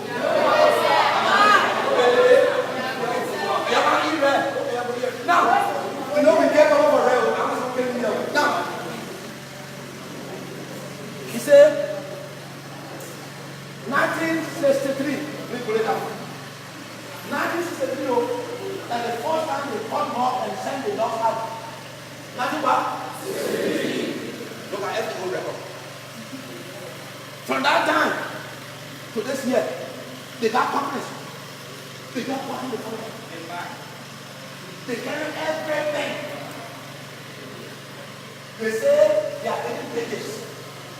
They build actual caskets.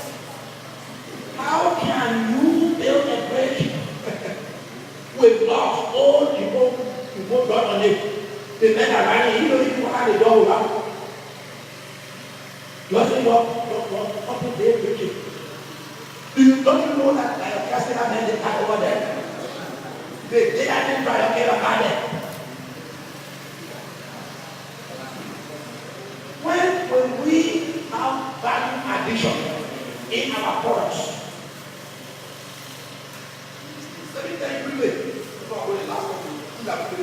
I was in Japan in 1985 on a research mission to the Japanese mountain. And you know what? They call for it on? Gaijin. Instead of the guy going Gaijin, run behind you. And Gaijin literally means unwanted, unclean. That's how the Japanese think about any foreigner putting up Germany or England or whatever. So they were putting I had about three most of the Japanese. So I knew the old African like a year ago. So after 1 week, I know the video now. Then one drop, big shape, one drop of shape, it's very lost. If I call you up on my friend, we'll go ahead and run the dog. Our hand will not be good. Big fish! We were bringing them in thousands and thousands and thousands. We were taking them from Africa to Japan. And they said, let all the Gaijin to go and see. Because they were making fun of me, they said, we are so stupid that we have everything and we can't process anything. We need jobs, but we send our jobs out to the club arenas. Then we just say, we don't need them to get anything. So, they come and say, come join me, come see something else. But they bring. I said, where? I said, well, you got to take a job. People, the police carry me in one town. Sanniquella is not deep. They build that town. So industry is very process all the trees they for here. That time, there were 3,000 Japanese.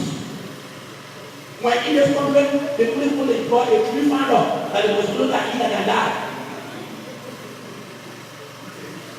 They carry the trees. When they bring a tree, they can put it inside. As soon as they put a tree, they can adjust. They can adjust the size of the tree. And then, from there, go to the place where they swam cattle yesterday, that is send the sheep and send plant. By the time the tree down there, you don't see any wood. You see pipe, benches, table, and you see put everything together. When they finish what they do, they send it all back. particular time, and we are never planted one tree. You don't grow trees. You don't come in the go on. When? So that's wrong.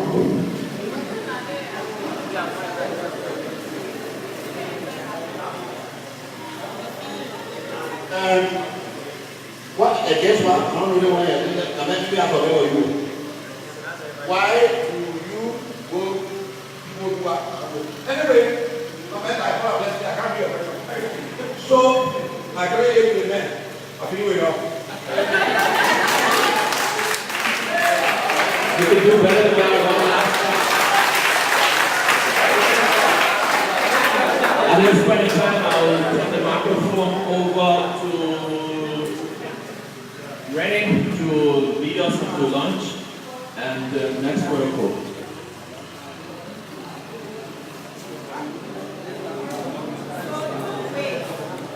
If you are enjoying the conversation and we have lunch ready, so we're going to be serving by row. We don't want the queue to be too long, so this first row, you just follow as you are coming, then the others follow. And we can continue the conversation over lunch, especially the culture thing when they're talking here. By the time you finish asking, then you won't be identified with a woman from Zotapa. Where's your problem?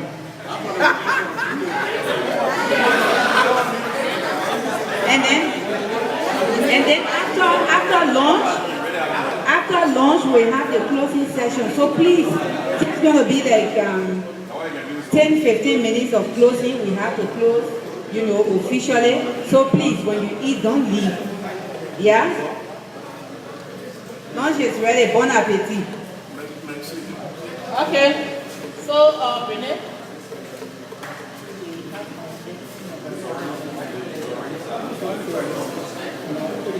Okay, so our students, even in heaven, there are classes, right? And they got Angel Gabriel, Angel Michael, and so we have our mothers and our fathers, our elders here who will be bringing their food. So for our youth, the students, just make your way, you on the road, you just go there, you get your food, and quietly come back. They will be serving the elders. The first row, she said, the first row here. Let me just sit on the food. So the first row here, you know your youth on this row, just follow your line and go straight. Get your food. And then okay, well, we are still here at the Nimba County Community College, and RICCE is here today and conducting an expert discourse, interaction with our students, stakeholders, and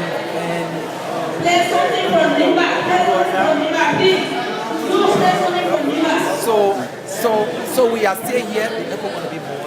So we are still here. We are teaming up today with Upper Nimba County ELBC reporter, and he is here today. He will be here. I'm going to go get Hoff, and Hoff is going to come. Maybe he can be telling the viewers what you've been going through today. Okay, thank you very much. As my colleague rightly said, this is District 9 Television. We are coming to you live from the auditorium of the Nimba County Community College. Bringing you programs, intellectual discourse, about sustainable management of the forest, and right now we have us. I think you can continue from that. So yeah, okay. So we have Hoff here today. He's Richard Hoff. He's going to tell us a little bit. But here is ELBC Upper Nimba County correspondent. He is going to crisscross with Hoff a little bit because Hoff is going to leave. The road conditions are not really good between Ganta and Sanniquella. We saw it last night. It was very terrible. But yeah, that's not what we're here for right now. But we're just here to talk about what we're here for today. So maybe you can just tell Hoff to tell us why we're here for today. Good afternoon, sir. Good afternoon. Let's get to know your own impression about this issue. I think the expert discourse is something that it's a good thing in our country, especially for the people of Nimba. For the fact that ArcelorMittal is supporting this livelihood and agricultural programs to preserve their forests, biodiversity and conservation can take place, and they can have a sustainable livelihood. This is a very good thing because there were three presenters. The first one talked about sustainable agriculture practices. He stressed on various ways in which they could improve their agriculture practices, like they could avoid shifting cultivation.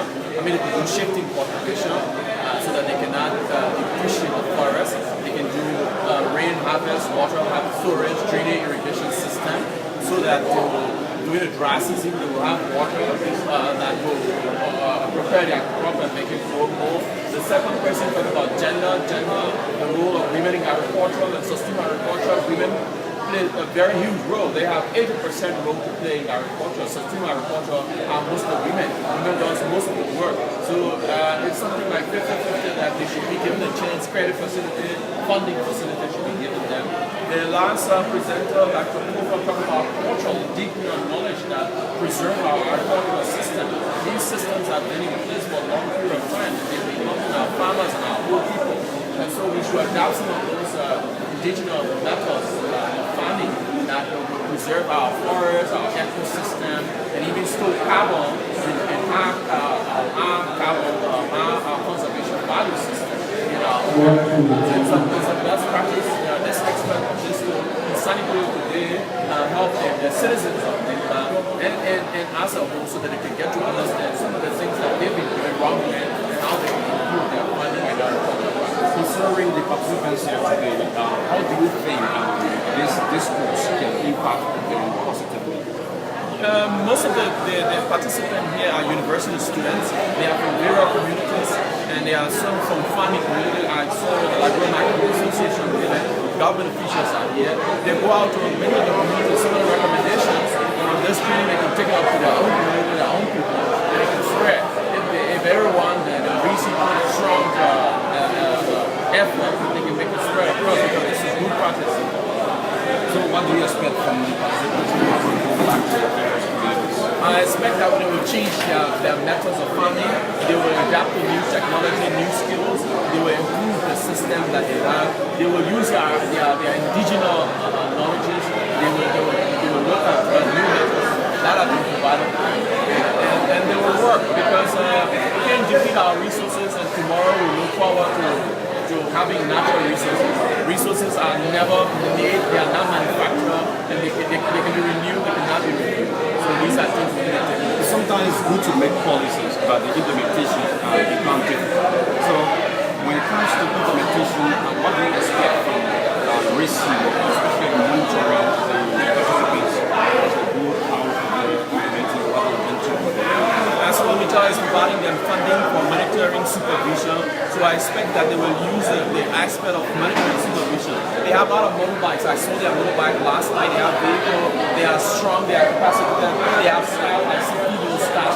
We're talking about gender inclusion, gender participation, and I think they can go out to do more in those 9 communities they are working in. They have 12 farming groups, 12 farms across these 9 communities they are working in. I think they can improve the system, they can better preserve the East Nimba reserve for forests, they can stay intact for longer generations to come. I'd like to thank RICCE, and the government officials, and those who came from Monrovia and other areas to come and participate. It is a good thing that when people are invited, they attend and they come. Myself, I was invited from the National NGO Coalition of Liberia.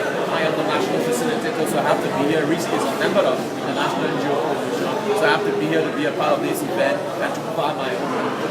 It's all good work for Liberia, and I wish Liberians will see agriculture, new technology and new methodology as their own, and improve more food production, and avoid eating too much of what we do not grow, and produce what we grow, what we eat. Thank you very much. Thank you very much also.